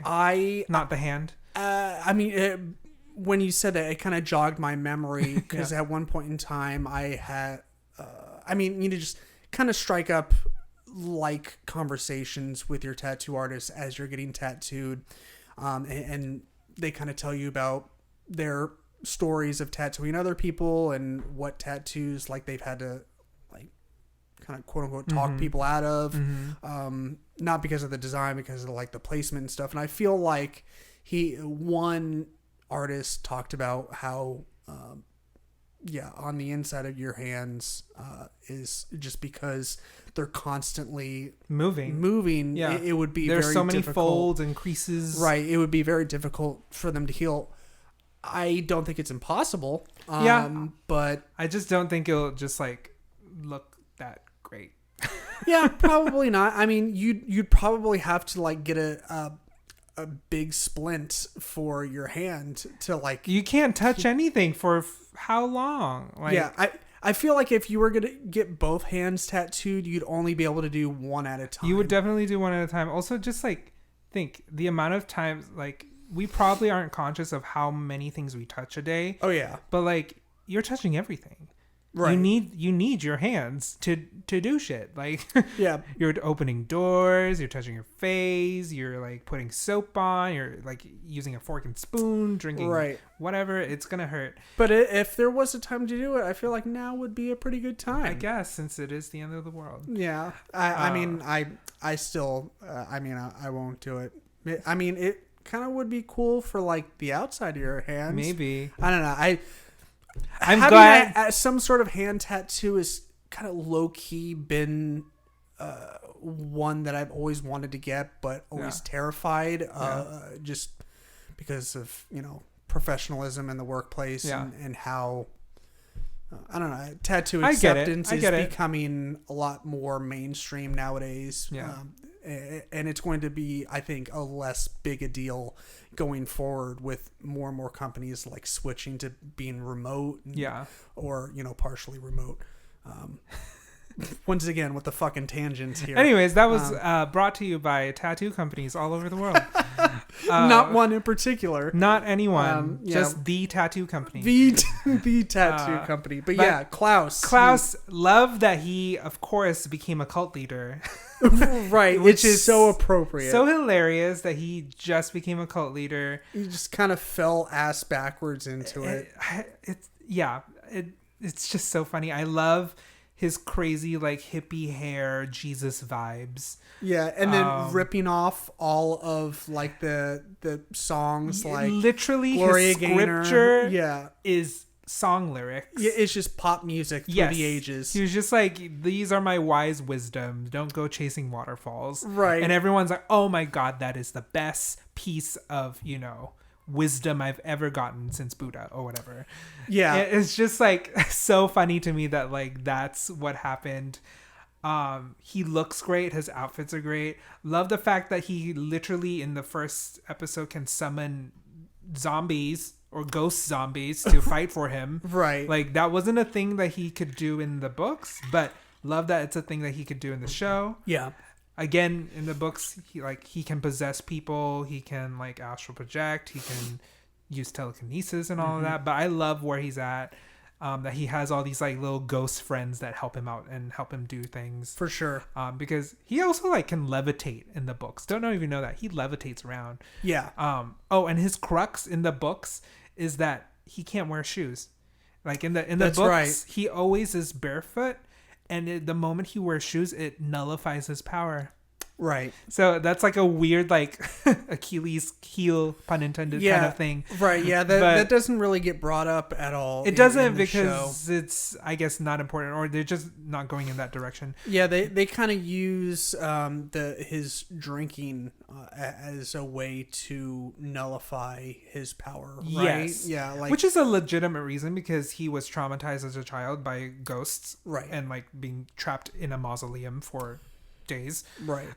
Yeah. Like, which then, like, I mean, yeah, also, I would drink myself into a stupor as well if I was plagued by ghosts all the time when I'm not drunken in a stupor. And then like you get thrown into an entire war and fall in love with the man that you love, and then see him die.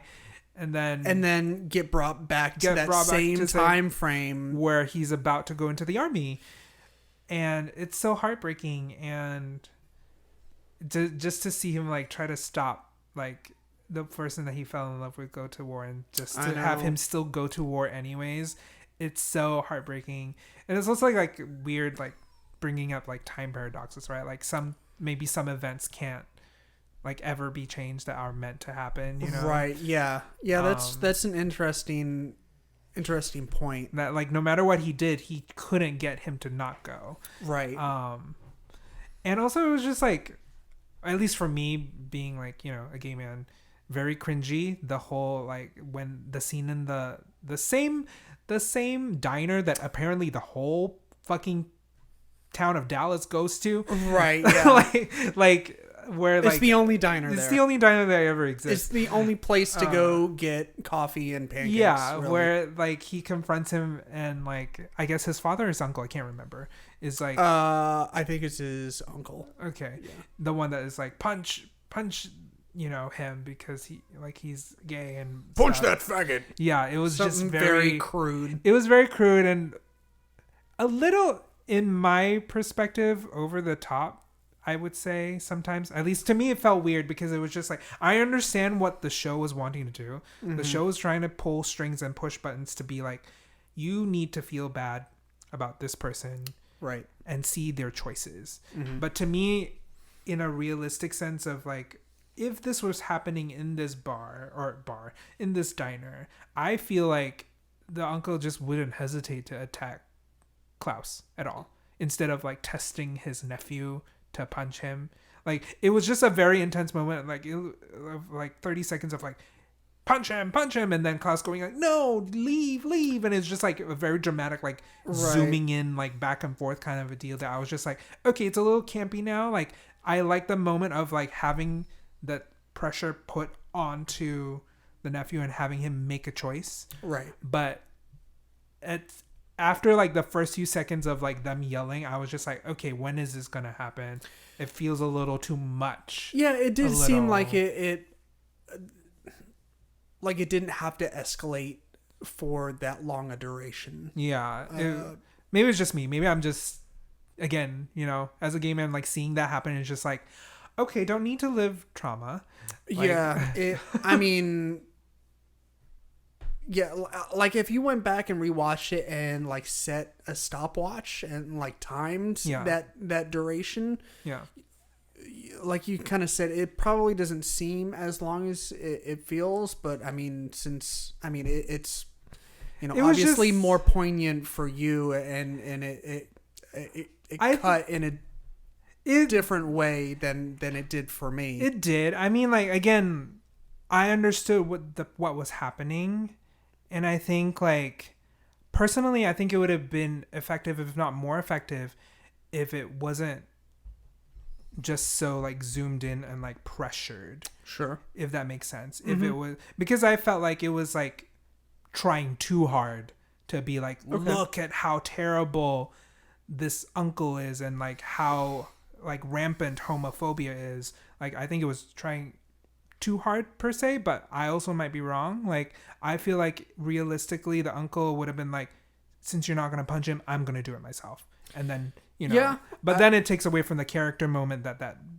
boy has. Right. So like, I get it. Like, it was trying to build that moment, but I was just like, I think it took me out of the scene a little bit when it was just like pushing.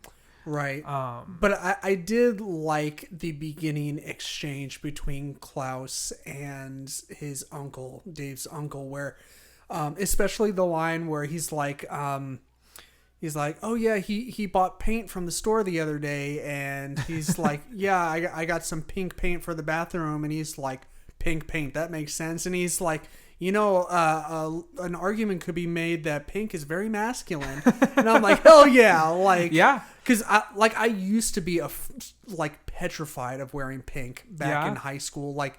I went to, I think we may have talked about this, but I went to Catholic high school, and we could wear blue, yellow. The pescatarian high school? Yes.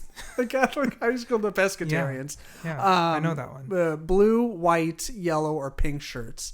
And blue, white, or yellow, or pink. Yeah. Interesting choice of colors. Yeah. And I definitely did not rock a pink shirt. And I was terrified because of reasons that you can imagine. Because of like what we're taught as a society, that like pink equals femininity, and if you're a man and you're a feminine, you equal like a gay person, right? And that equals weakness. It's just all ingrained in society, and it's just so fucking stupid, right? And and it's So, but I mean, I own a lot of pink now. Like, I love the color pink, and I love how it looks on me. Like, I think I have a good skin tone for pink. But that's just me. Pink was never my color. I was never attracted to pink. I did love Pink Power Ranger, and you know, I did too. For different reasons, I think. Yes, but I think so. Anyways, too. That's a tangent. Coming back, this tangent is brought to you by 1990s Power Rangers. The color pink, right? And Kimberly, the pink Power Ranger. Kimberly, yes.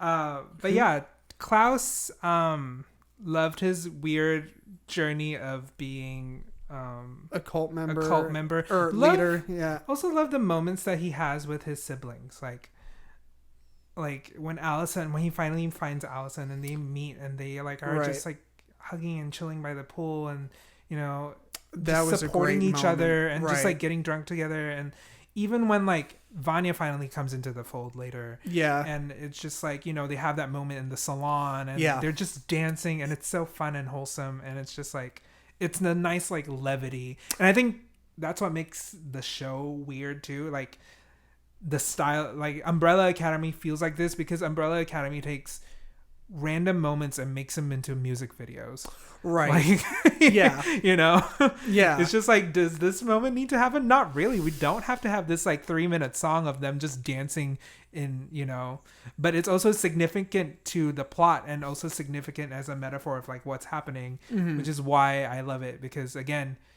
the way they use sound in the show and just like portray everything. And we haven't really gotten to it yet, but I brought it up a little while ago, and of course we just brought it up here. Like music plays a huge part, and it played a pretty big part in season 1. Just the soundtrack and the music choices that they made. Yeah, but I felt like it played a much bigger part in season 2. Yeah, and the choice of music was spot on. Yeah. It gives me like a little like Guardians of the Galaxy vibes. For sure. Yeah. It's just like it's almost part like, of the show. Right. Like, it's almost like they hired James Gunn to come in and choose what music would be most appropriate. Yeah. They're like, here's the script, read it and tell us what music we should use. I love it. I love that it's incorporated into all of it. Yeah. So shall we talk about Ben or Vanya next? We talked about Ben a little bit. Should we leave Ben last? Shall we talk about Vanya? Yeah, let's do Vanya. Okay. Our favorite lesbian. Our favorite, bisexual. Oh, so she. What is the indication that she is bisexual? So here's my reasoning. In the first season of Umbrella Academy, she falls in love with that dude, the villain. Of Umbrella Academy. In season 1. I'm just gonna go jumping oncoming traffic. You're welcome. Yeah. That's why I was like, bisexual. Love bi representation. I love it. I love that. Also, like, I hope she kept that white suit she came in to. Like when she teleported into like into the 60s and she got hit by that car, she was in that white like concert outfit. Yeah. And I hope she kept it and brought it back, because that was like on point. It's hard to rock a white suit, and when you do it, it's brilliant. She pulled it off like a boss. It was so good. But story, like, again, in the comic books, doesn't exist. Vanya doesn't get a lot of story in the comic books besides being like the villain of the first comic, the first volume, and kind of somewhere growing in volume 3. Yeah, she basically just gets all these little asides with the mom. Like the mom's not dead. Like she dies in volume 1 or season 1. In season 1 of the show. She's definitely not dead. Yeah, in the comic books, the mother is still alive. In the comic books, the mother actually takes Vanya away from the Umbrella Academy, like rehabilitates her and brings her to a quote unquote new family, or brings her home. Right. Like, she takes her to Norway. Yeah. In I think volume 3. This is like potentially next season stuff. Right. Yeah. Season 3 stuff. But in the comic books, the mom takes her there and shows her to an entire new group of people called the Sparrows, which we'll talk about later. Yep. And apparently, like, she's home, quote unquote, with the Sparrows. Mm-hmm. Don't know what that means, because there's not been a volume written after, and I don't know what that means for the show either, because they might take a different route. And I think they will take a different route, because in the show, Vanya definitely has been integrated back into the family, has really rebuilt those connections, and is really loved and loves her family now. Mm-hmm. Whereas in the books, she is very much still apart from them, still feels separated, still feels bad about what she's done to the world. and feels like, you know, a nuisance, you know, like she's not wanted. Did you know that a volume 4 is coming? I don't know if there is. I haven't really. No, I was stating. Oh, there is. That was a statement, not a question. No, I did not know. I can't remember. I just recently saw it somewhere. But yeah, it's very excited for it. Mm-hmm. It probably will play some part into, you know, the show of season 3 of Umbrella Academy. But anyways, back to the show. Vanya in the show gets revealed later as a bisexual. Mm-hmm. There were some like flirting vibes even in the earlier episodes of like when they were in the barn together. Right. I got some vibes. I was just like, ooh, okay. I definitely, I guess I wasn't paying attention enough because I didn't pick up on those flirty bisexual weird vibes up until like the moment before it happened. Like when they were sitting on the couch and things were like, I was like, wait, are they about to get it on? Like, yeah, it was, I think for me, it was like, I wasn't sure. When I first saw it, I was just like, could be flirting, could not, because we haven't really established, and I don't know where this is going. Right. Also, she could just be happy to have someone to talk to, like, and I'm referring to what's the character's name? I can't remember her name. I'm sorry. Fuck. I can't believe I forgot her name. I want to say it's like a J or Missy, something. Right? Sure. Isn't it Missy? Missy Elliott? Just kidding. Okay, well, keep going and I'll figure Anyways, it out. In the show, Vanya gets hit by a car when she falls into the 60s and is driven by this woman and her son, later to be revealed as like, you know, kind of, I guess they live on a ranch. Sissy. And they kind of take her in, and Vanya has amnesia. She doesn't remember what has happened, right, and what she did, and that she caused the apocalypse last time. Kind of reminiscent to the books in that sense. But now she's starting to like try and figure out, like, she's trying to bring back her memories and figure out who her family is. Right. And like you in the beginning, like I definitely saw Sissy as like a mother. Like she was definitely giving me mom vibes. Right. And that's why I was at first like when they were talking in the barn, I was like, is she flirting? But she's also like her caretaker, so I don't know how I feel about this. Yeah, but and you know that she's older, but like not that much older. Maybe like a half a generation apart. Yeah, that's why I definitely was like, when that moment happened of them like kissing, I was just like, oh, cool. Right. We are actually here. Yeah. Like I wasn't sure, but we're here. I was all for it. I was about it. I liked it. I liked the more representation, the better.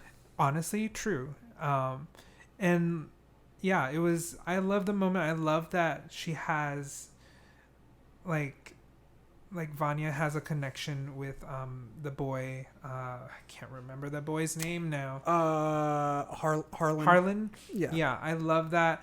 I love, you know, just like the whole entire dynamics and of what's happening. Yeah. I mean, it makes sense, like the connection that even before she ends up consequently passing on part of her powers to him. Even before that, she has this kind of connection to him. Like, I mean, like, yes, he's an only child and she grew up with 6 other siblings or 5 other siblings. Yeah. But like even though she had other siblings, she at the same time didn't. Because like she was sequestered from everyone once, you know, Reginald figured out that her powers couldn't be tamed. Yeah. So she knows exactly what it's like to be like, feel so isolated and alone, and young like that. Yeah. I think, love the fact that she created a crop circle. Right. I thought it was so funny. I was just like, oh, she created a crop circle. Right. And 5 just so like nonchalantly is like, good to see that your powers are back. Yeah. Or and then, like your powers weren't affected. Yeah. And, and they just like the camera pans out. Yeah. And you see like she just blasted all this corn. She made a crop circle. Right. Fuck that corn. Also, don't know how the fuck she transferred power. Like, I don't know how that works. That's my other gripe. Bringing some gripes back. Gripe 3, I guess. I mean, like, doesn't explain how it happens that this weird orb energy goes into, like, she was resuscitating him because he ran away because he got scared, or I can't remember what happened, but he ran away and then fell into a lake and drowned, essentially. Right. And in order to bring him back, she like gave him CPR, and she had to part the seas first. She basically just lifted the entire pond out through sound waves, lifted the water, and then like took him out of the pond, and then like resuscitated him, and I guess in that process somehow gave part of her power to him. Right. And I don't know, it doesn't explain it, and I don't think they will, and I think it's just something you have to accept. I mean on it, like, but the person in me just wants to know why. Sure, how. I get that. I'm just like, your powers are sound. How does that transfer? Like, I mean, guess part of me wants to know too, but at the same time, I'm like, whatever. Like, why not? Yeah. I mean, like, you already have to. There's already so many elements of suspending your disbelief. Yeah. The only reason I can think of, again, is to tie to plot, because like without her transferring powers to Harlan, he wouldn't be creating the fucking event in the last episode where he's just like, you know, like creating a giant ass storm in the barn, and like we don't know how to control him, and blah blah blah. Right. I think they were less focused on explaining why and more focused on kind of like what you were saying in a couple parts or a couple times previously about like planting seeds to the possibility of seeing Harlan again in the future, maybe in season 3. Probably seeing in the future, because at the end of the episode, again, he's still like levitating shit with his hands, right? Like in that car when they're driving away. That's definitely part of like the main like cliffhangers. Yeah. And so we'll see how that comes into it. So I guess literally planting a seed in Harlan. All right. Love the dynamic of the story of Sissy being a trapped housewife and being also having those feelings, and again, more complicated stories and of women, like showing like, like she is saving up money and keeping it from her husband because he's not a great person, just in case she has to disappear with her son. Right. And like he's also like a terrible dude, and it's just like, you know, and I mean, like the amount of guts that it must take to do that in that time period. To like the guts to not only save that money, but like keep it in the house and risk like it being found, because from what I remember, she was keeping it in a discreet place, but it was like in a can. Yeah, like it was in a place that could definitely be stumbled upon. Pretty sure it was in a can under the sink. I mean, like maybe it was a little bit. I'm maybe reading or looking into this too deep, but you know, traditionally speaking, back then, especially in more conservative, states like Texas, anywhere in the South, really. The only thing that a man really did in the kitchen was like ask his wife why dinner wasn't ready yet. Yeah, I mean, so the man really didn't have any business being in the kitchen. So I mean, I guess I'm probably reading too much into it, but you're kind of right in that trope sense, and also like that her husband was that man. He for sure didn't really care about his wife. He was a fucking showerhead salesman. He literally doesn't care about his son. Thinks his son needs to be thrown into a facility and locked away. Which, I mean, to be fair, like his son definitely needs psychiatric help, probably. I don't know. And that is kind of what they did back then. And I mean, again, a lot of the time, the help that, you know, people, the mental health community was not great back then. Yeah, and I mean, so they didn't explicitly state in the show what he has, what Harlan has. I personally think it's autism. Same. I agree. I mean, it feels all signs point to somewhere on the spectrum. Yeah. Very deep into the severe side. Yeah. Because of his outbursts and how they get violent. Yeah. I mean, both my kids are autistic. They're not that severe. Yeah. But they do have tantrums and meltdowns that resemble that. Yeah. Like I said, not that severe, but anyways, but yeah. You mean they don't create storms above your house? Not yet. I'm hoping that it doesn't really ever get to that point. Cool. But if it does, may God have mercy on my soul, and may He have mercy on me and attack my enemies with His powers by the Presbyterian Church. Anyways, but yeah, I mean that's just to I guess play devil's advocate, if that's the right way to put it, like that. Kind of like what you were saying, options were like limited back then. Autism was brand new. Like it was only like quote unquote founded in like the 40s. Yeah. Like it was coined then, and so like the shit they did to people in psych wards is fucked up. Yeah, really fucked up. And so lobotomies, shock therapy. Yeah, it's terrible. I understand why, like Sissy didn't want her son to be thrown there because she knew exactly what would happen, and she was doing her best to protect him and raise him. Yeah, and that's why she pulled that fucking shotgun on her husband. And I loved it. Again, I think a lot of the themes of the show is all about family, For sure. Like how dysfunctional a family can be, how fucked up we all are, and what family does to you, and what happens in a family. And it's all, you see it in the handler and Lila. She was Lila was essentially stolen from her family and raised by this crazy psychopath woman. Yeah. And she's just like, you're my mother, but you lied to me. What? And then you have the dysfunctional family of the Umbrella Academy. And then you see this other family, stuck in the South in like traditional roles that are really conservative and in the very hard situations. And it's just like, what do? Everyone's, in a really tight, tough situation. And it's hard to, you do the best you can, I guess. For sure. And it's hard to like live those kinds of life. And I think that's why, again, I think Umbrella Academy works.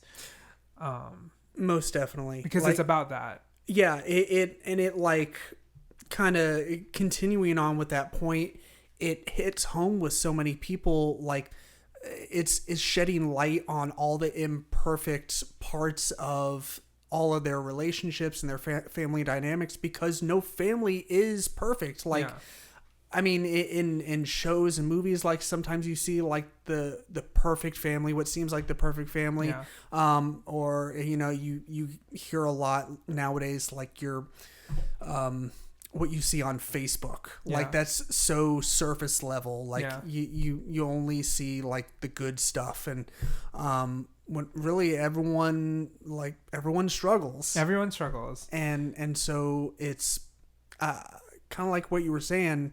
It's very important to shed light on this dysfunction between all these different characters in the show and in the season, because it's important to realize that no one's perfect, and no one's family dynamic is perfect, and like forgiveness is an essential part of being a human. Next, let's talk about Ben. After the heavy shit. Let's talk about Ben right before we go into, I guess, Sir Reginald Hargreaves. Ben, I love his moments. He is the conscience. He is the soul. I love that he fell in love with this cult girl and possessed Klaus just to be with this cult girl. Yeah. And the freaky like shit they got into all way before, like, I was just like, wow, y'all are just having sex in all sorts of places with everybody. Right, and I was just like, cool. They were like, well, what about last week in the three-way sex swing or whatever? And I was just like, oh, poor Ben. He just like found his love, and now she's just saying like, yeah, we already had sex. What are you talking about? Yeah. It was really sweet. Love that he came to save the day, that he prevented the apocalypse. He was the one. Because essentially in the season apocalypse has happened because Vanya is captured by the FBI because they think she's a Russian spy because, bullshit. And her name is Russian, so... Right. Also, that's... just a quick aside. That sequence where you're first introduced in that scene where they have her strapped down in the chair and her feet are in the water. And they give her... I'm pretty sure it's LSD. Because that was, this is historically accurate. Yeah. They tested these psychotropic drugs like LSD, mushrooms, MDMA, just all these drugs that we still have and are have evolved to much higher doses, but they were brand new then, and so they just tested on random people back then. And so that's pretty much. So when she looks down and sees all the eyeballs that she has her feet in, that was really trippy, and I felt really bad, and I was just like, why? But another great song choice, like the I forget, I think it's called Pepper or Salt and Pepper or something like that by the Butthole Surfers. Yeah. I think I don't know if the Butthole Surfers were a one-hit wonder. I don't know. They were kind of, sort of, but not really before my time. They were I think a early 90s band, and that one song gets airplay on the radio. But I've never heard any other song by them. But I did know that song, and I when I heard it, I was like, "This is a fucking perfect song choice for this moment." Because it's so chill, and it's something that you would listen to if you're like, "Okay, I'm on mushrooms right now. I'm pretty sure I'm on mushrooms, and I need to listen to some music." I feel like that's the perfect song to put on. That's funny. I have never been there, but I will take your word for it. I've never done mushrooms, but or ecstasy. Only smoked weed, and so I don't know any of that. I do not do the recreations that you speak of. Sure. I think they do a pretty good job at least in that scene of what's the right word? Simulating what you might see. I would imagine. I could only imagine. Yeah. But yeah, she again causes the apocalypse, I guess, because Vanya's cursed or something. Right. But, and then Ben coming in VIP. Yeah. MVP, VIP, LMNOP. What did I say? VIP. Holy shit. Both MVP. He is a very important person and the most valuable person. Yes, he is the most valuable MVP or most valuable VIP. VIP MVP. I love it. I love that you get to see him save the day, kind of possess her, and go into this weird mind palace that she has, I guess, that she's just trapped in a white violin because I guess it's representative of who she's supposed to be. But yeah, I think what I got from that was that that's supposed to be her mind during those moments where she goes all Super Saiyan or whatever, where she basically loses control, and just has the most difficult time reeling it back in. So that's kind of where she goes in her mind. And he was able to, being, whatever, a ghost, he was able to physically go there, and pull her back. I assume because it was established that he learned how to possess, so I was just I assume he possessed her, went into her mind, and was like, "Hey, I'm gonna bring you back. I love you, but I can't stay, and I gotta go." And it was really, really sad, and it was a perfect moment, even though it was really sad. Right. Now with him going, I can't remember. Was that a consequence of? It felt like a consequence of him going into her and bringing her back. I don't know why. Again, it didn't explain. It had that feeling, but I don't think it was. I think because they had that scene of I think it was in the very next episode where in the I guess if you want to call it a cold open, where it cuts back to Ben's funeral, back at the mansion. You see Ben appear and Klaus, you know, they have their interaction, and he's like, you know, I was, he's like, oh, you don't have to go to the light or whatever. Yeah. And then it turns out that he was too afraid. Yeah. So I think that has a bigger part, or plays a bigger part in. I think it does.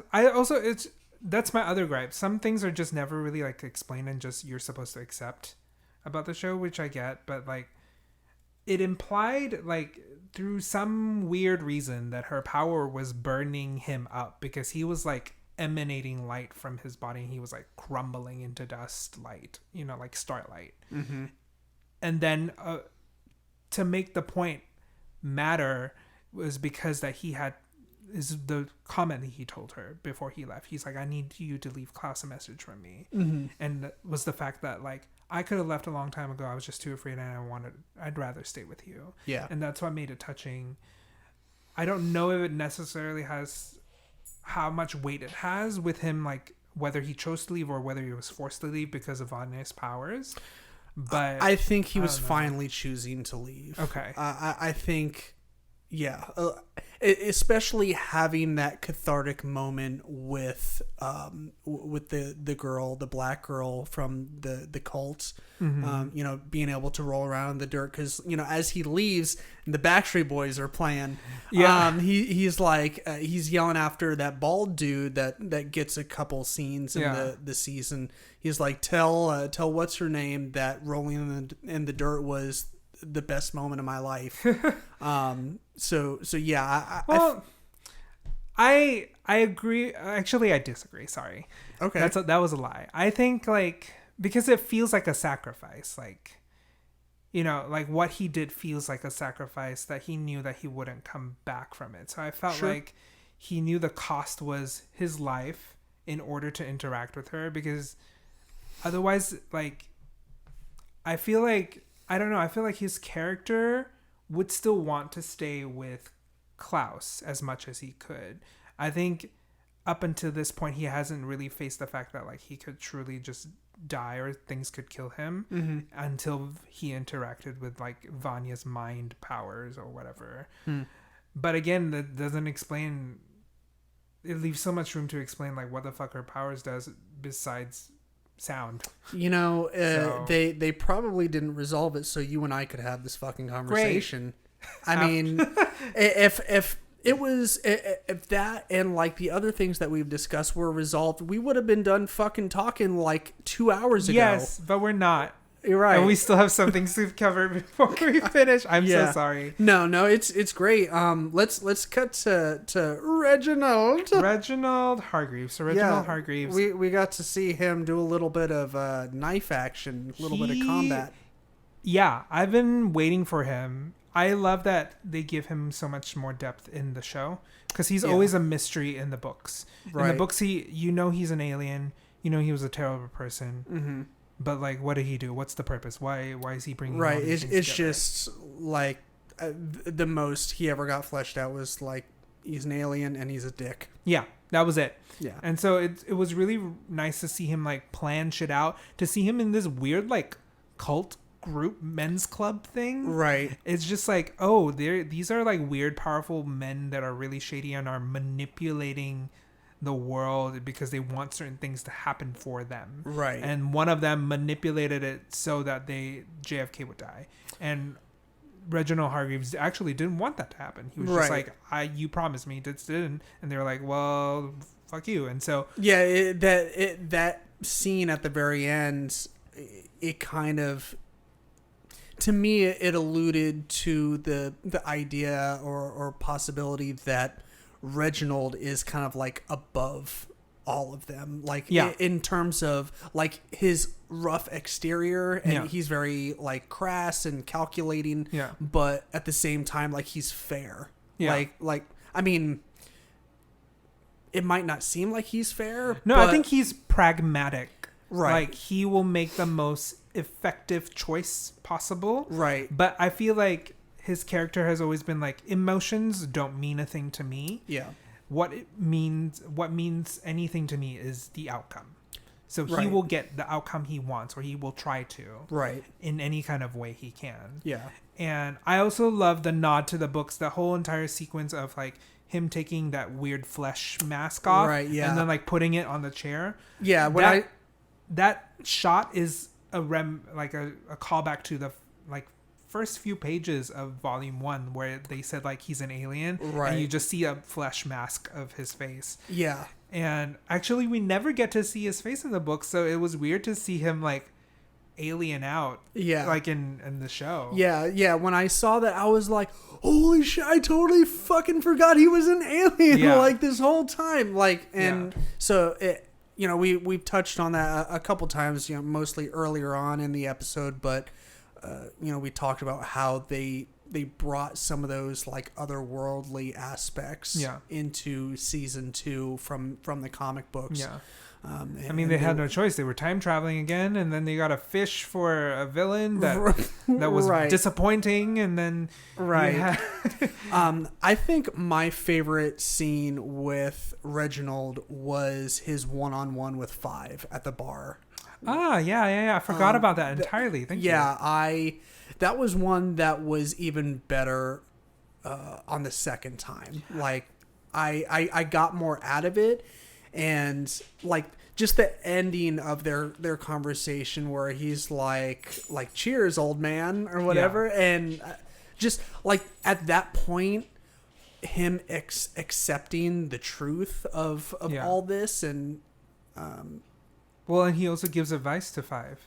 Right. Yeah. He basically gives like the same advice he gave very sternly in season 1, right? He was just like, stop fucking with time, you're gonna jump and you're gonna get lost. And then then he says this time he was just like, instead of starting so big, start small. Right. Like instead of jumping like years, try seconds. Yeah. And that's what saves all of them in the end of the season. Right. That's what they call a callback. Yes. Yeah. That's what's called foreshadowing. Right.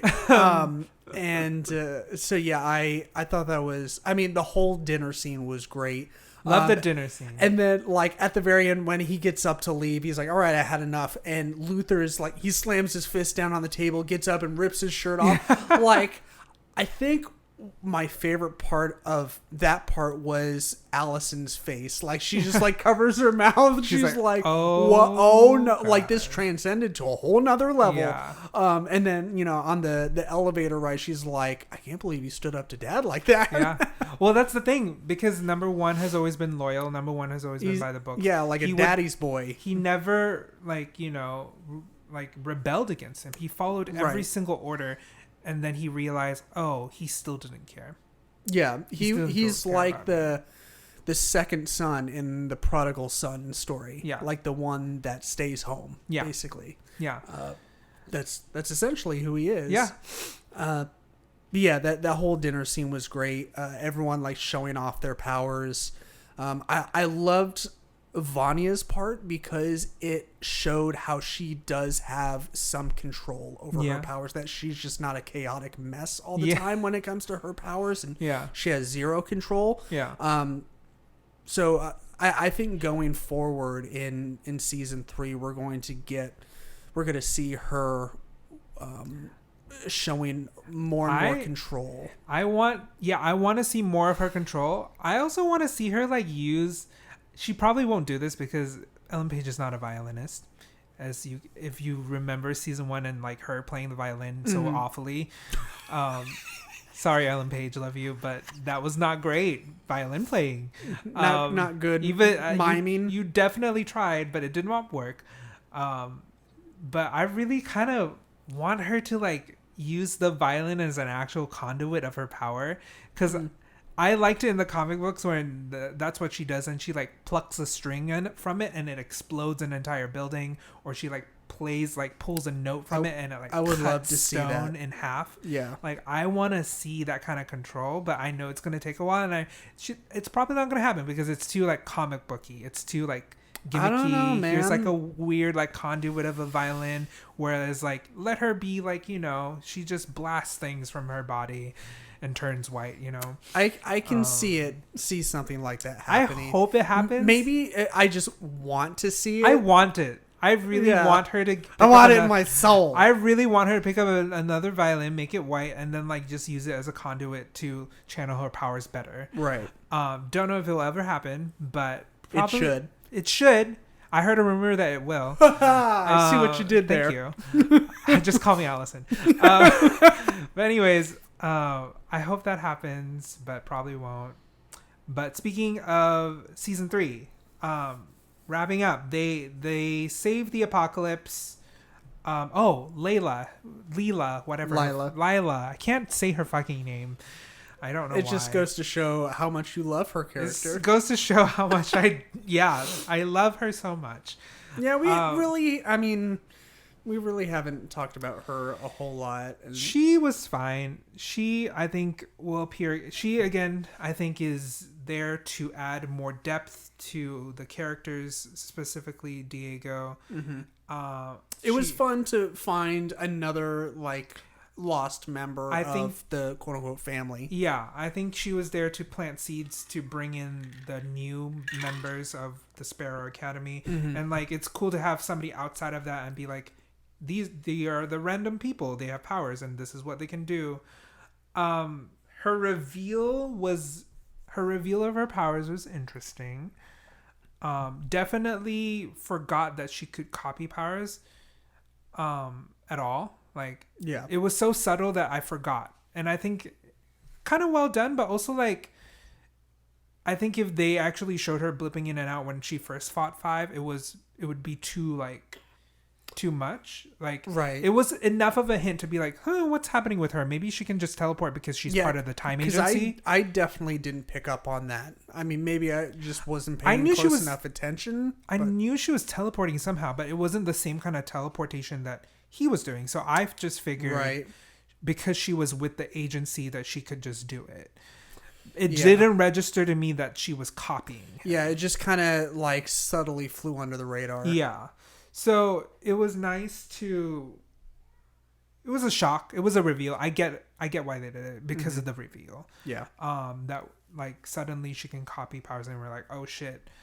At first I thought my first initial reaction was like, wait, is she actually like Vanya? I thought like Vanya is just this space alien that like has other species like her, and like Layla, whatever fuck her name is one of those species that she has the same power, or like somehow she because again I was just like with the whole transferring of power from Vanya to the boy, I thought like she somehow got that kind of essence somewhere in space or something. Sure. And I was like, wait, is she her? And then it wasn't her.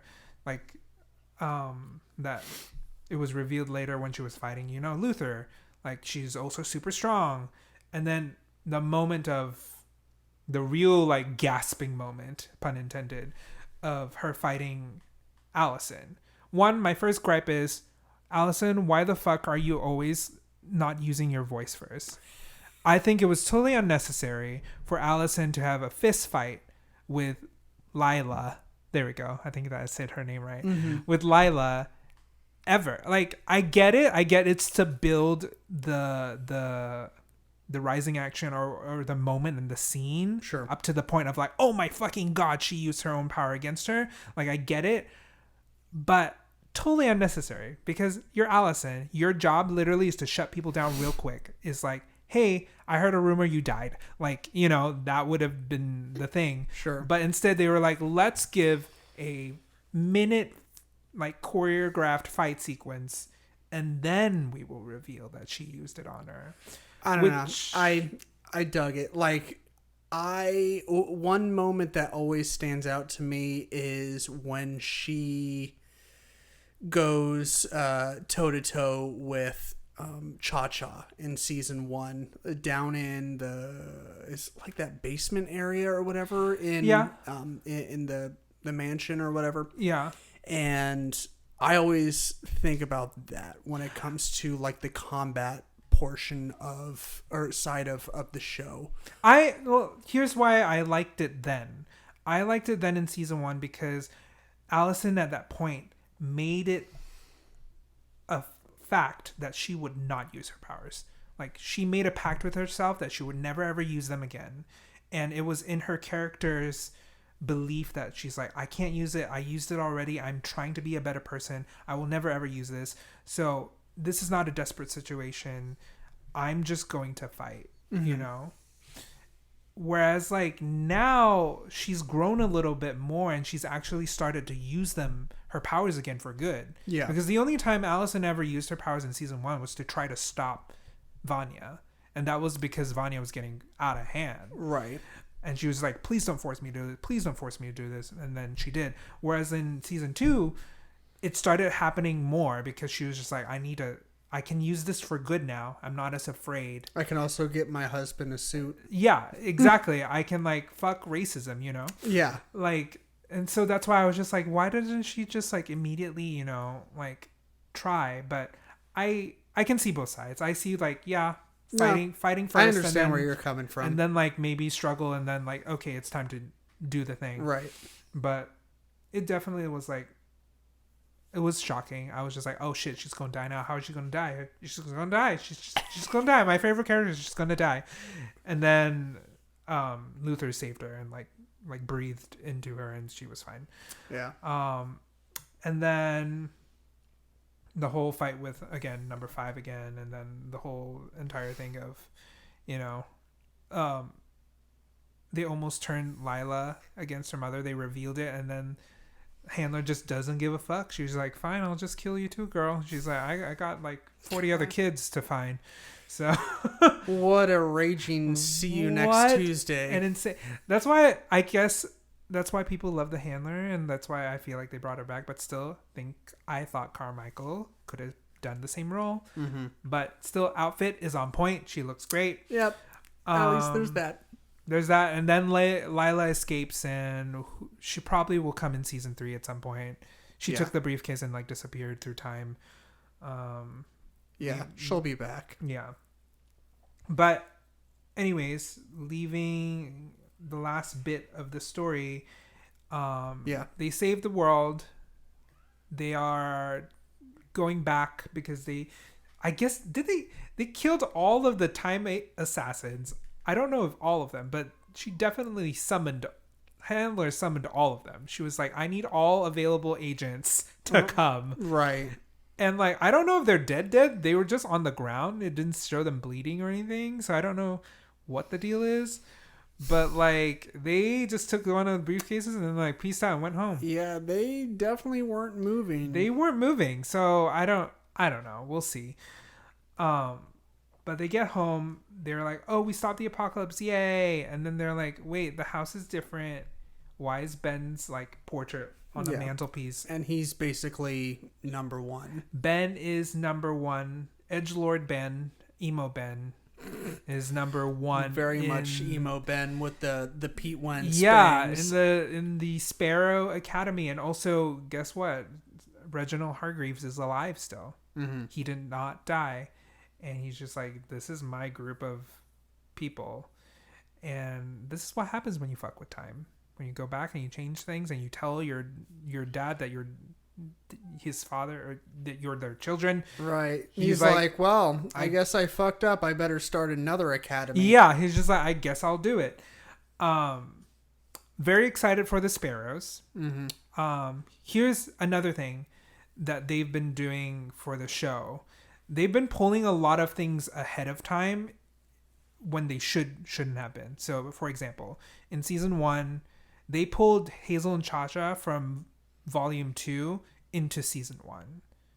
Right. Ahead of time because they needed it. I don't know if they wanted to fill plot and develop characters or if they needed to. They did this again in season 2 with the Sparrows. The Sparrows don't show up until the end of volume 3. Right. And they only show up because the Umbrella Academy was about to lose and die. And they show up out of nowhere and save the Umbrella Academy. Mm-hmm. And they're like, we're the Sparrows. And it looks like they're the better of the 2 teams. Right. That they're the more like wholesome, quote unquote, family. Right. We're the actual functional family. Yeah. I think it's like where we love each other. Yeah. I think the Sparrows, at least in the comic books, are revealed to be like this foil to the Umbrella Academy. That they're like functional, that they love each other, and that they're so united. I don't know if they're going to be, in the 4th volume if it will be actually like that. I suspect not. At least I feel like on the outside it'll be pristine and nice, that we're a good family, but behind the scenes probably not. Sure. But also at the same time, in the comic books, that's when Vanya goes to. They take Vanya in because they're like, welcome home. You're the part of the Sparrows. So obviously they can't do that. At least I don't think they're going to do it in season 3 of Umbrella Academy. Yeah. I mean, it wouldn't really necessarily make sense unless they found some way to rewrite it. I mean, like she has amnesia in season 2, just like in the book, but in the book she's also like away from everyone. She is, which she's not here, right? Which makes sense in the story to allow her to go off. Like, I mean, no one's awaiting her arrival. Yeah.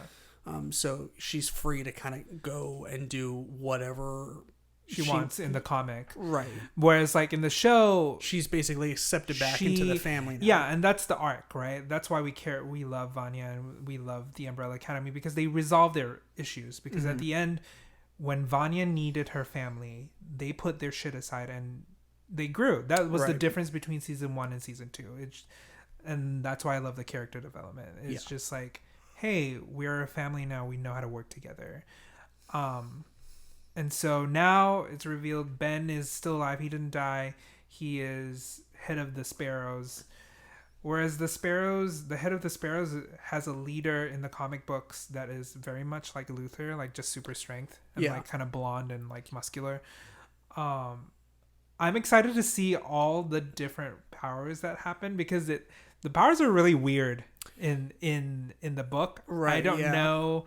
Yeah, I mean, it's been a while since I've read it. I'm going to spoil a little bit, so people, if you want to... Yeah, I mean, we've thrown out enough spoiler alerts. So. My favorite is the cube. I don't know what the fuck the cube is up to and what the cube does and who the cube is. Right. Even in the comic books, there's just a floating cube that's a part of the Sparrows, and it doesn't show... They haven't showed any powers that the cube does. And I'm just like, what the fuck is this cube? Right. And it definitely was in that scene in the show. The cube is one of the like members of the Sparrows. One of them is essentially like Allison. One of them speaks anything and will make it true. I think it's like kind of the foil. It seems like a similar power, but instead of saying I heard a rumor, she has to speak truth of some sort. Gotcha. Or belief of something. Yeah. There is one of the members in the Sparrows in the comic books that bursts into crows, like just becomes crows. That's right, yeah. And attacks them. There's one of the members in the Sparrows that blasts black energy from their mouths. Okay. And there's one of the members in the Sparrows that is like a human voodoo doll. Like he's like this weird fleshy creature, and then he stabs himself. And then he makes everyone else feel the same pain that he feels. That's like, right. I remember that. So one is like a human voodoo doll. One is a bunch of crows. One's a cube. One's kind of like Allison. One's kind of like Luther. Mm-hmm. But in the show, I guess Ben, because I'm glad they brought him back. I'm glad, at least the actor. Like I really was gonna miss him. Mm-hmm. I think it's gonna be interesting with that dynamic, and I think it's probably a good dramatic choice. To make him the head of the Sparrows and like not remember his family when they already love him so much. Right. Yeah, it's going to be interesting, especially I'm curious to see where they go with like the big storyline, like the big overarching plot. If they try and tackle like Hotel Oblivion, like I think that would be. Honestly, I think it'd be awesome. It'd be awesome if they did. I mean, because like, I don't know where they're gonna go. I mean, it would be so far in the opposite direction, like so ungrounded in reality. Yeah. Like I mean, we have all these characters that have superpowers that have no business existing in the real world. Yeah. So it's not necessarily a far cry, but I mean, like it's basically like hell, like that they invented to stick bad guys in that they defeated. Yeah, well, I don't know if they're gonna do it, but my predictions for season 3, at some point, I hope they bring in Perseus because Perseus is the main villain of the third volume. Right. He is. Should I reveal everything?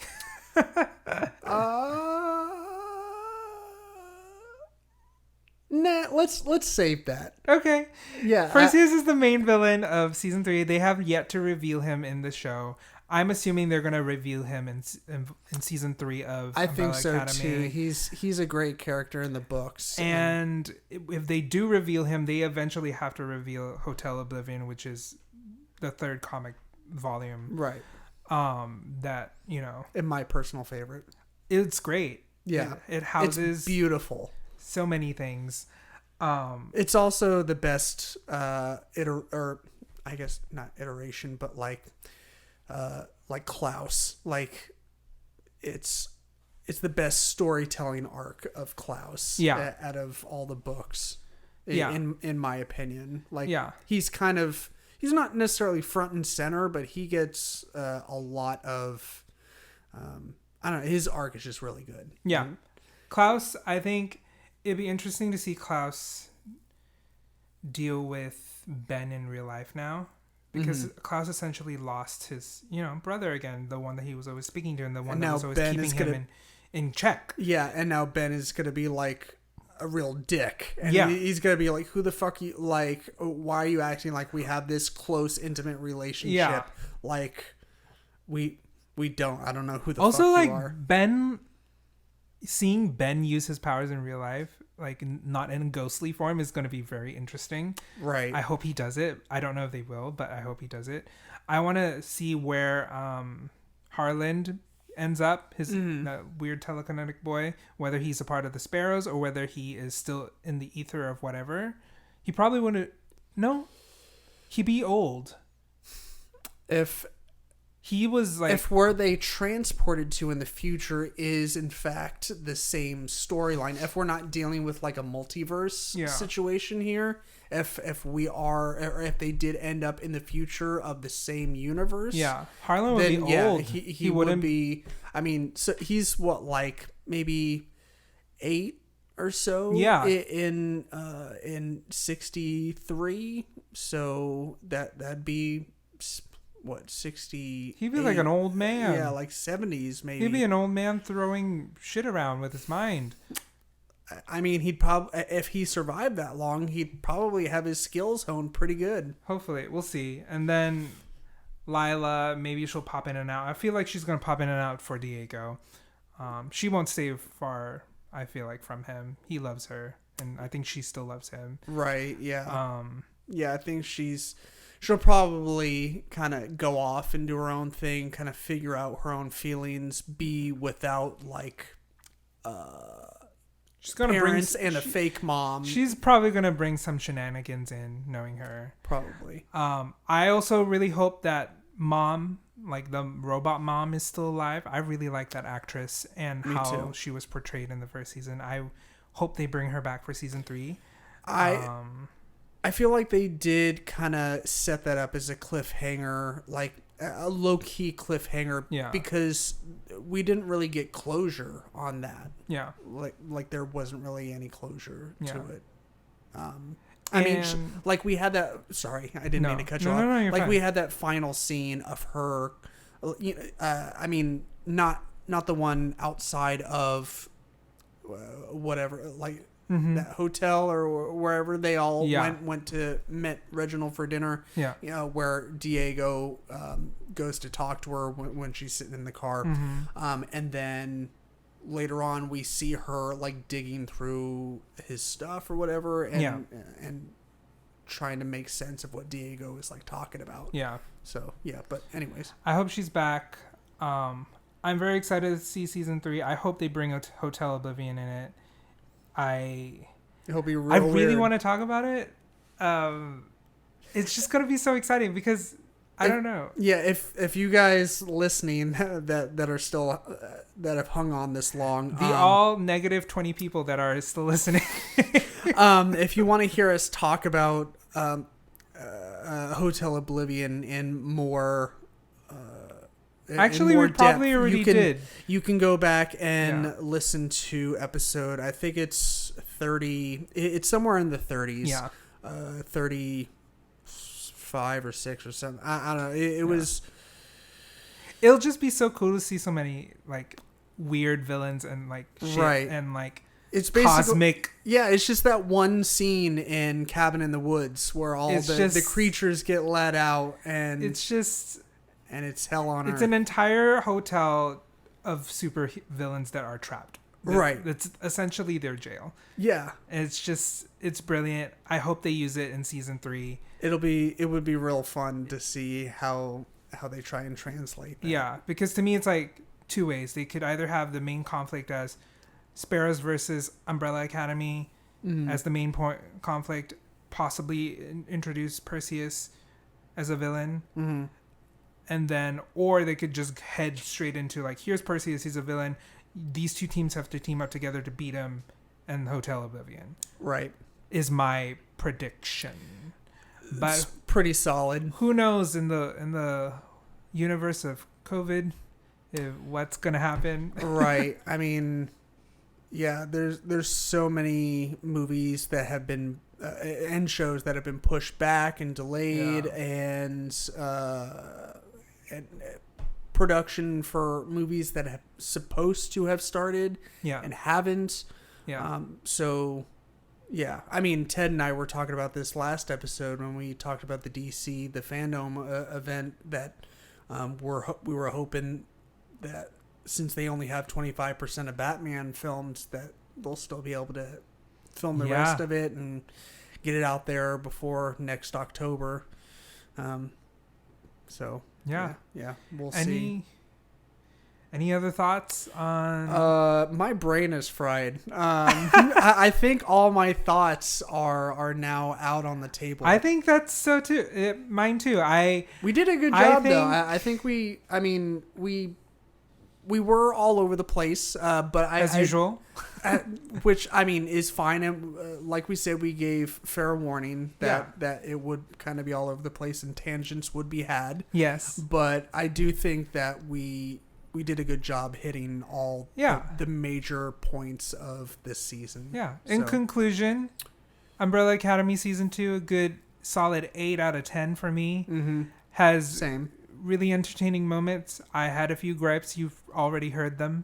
You can re-listen to it if you want to. Yeah, but nothing's perfect. Nothing is perfect. No show is perfect. Love the characters. Love their powers. Love the new conflicts that's going to happen. Very excited for season 3. Mm-hmm. Definitely still a fan of both the comic books and the show for different reasons again. Yeah, and I think season 3 was confirmed not too long ago, right? I hope so. I think. I know nothing, Jon Snow. So. Fuck. Yeah. We have not talked about Game of Thrones, but again, we at some point should. I have too many thoughts. I think that's a dead Titanic ship that's at the bottom of the ocean. Right. That should not be revived. Nah, So we've done one Game of Thrones episode, but it was a season 7 recap, I believe. And it wasn't that good of an episode because it was one of the ones I fucked up. The recording, I accidentally used my laptop microphone instead of my nice expensive microphones. Oh, no. So everything was in a tin can. Precisely. Okay. So I would definitely be on board with doing another Game of Thrones episode. I don't know. It's okay. No. What it would be like. We definitely have the game plan for it. Game plan, pun intended. Yeah. I mean, we could just make it a giant gripe session about the last season. I'm just talking out of whatever orifice that I have. The mouth, the ears, the eyes, the soul, the nose, right, the hands. Anyways, thank you for listening to me.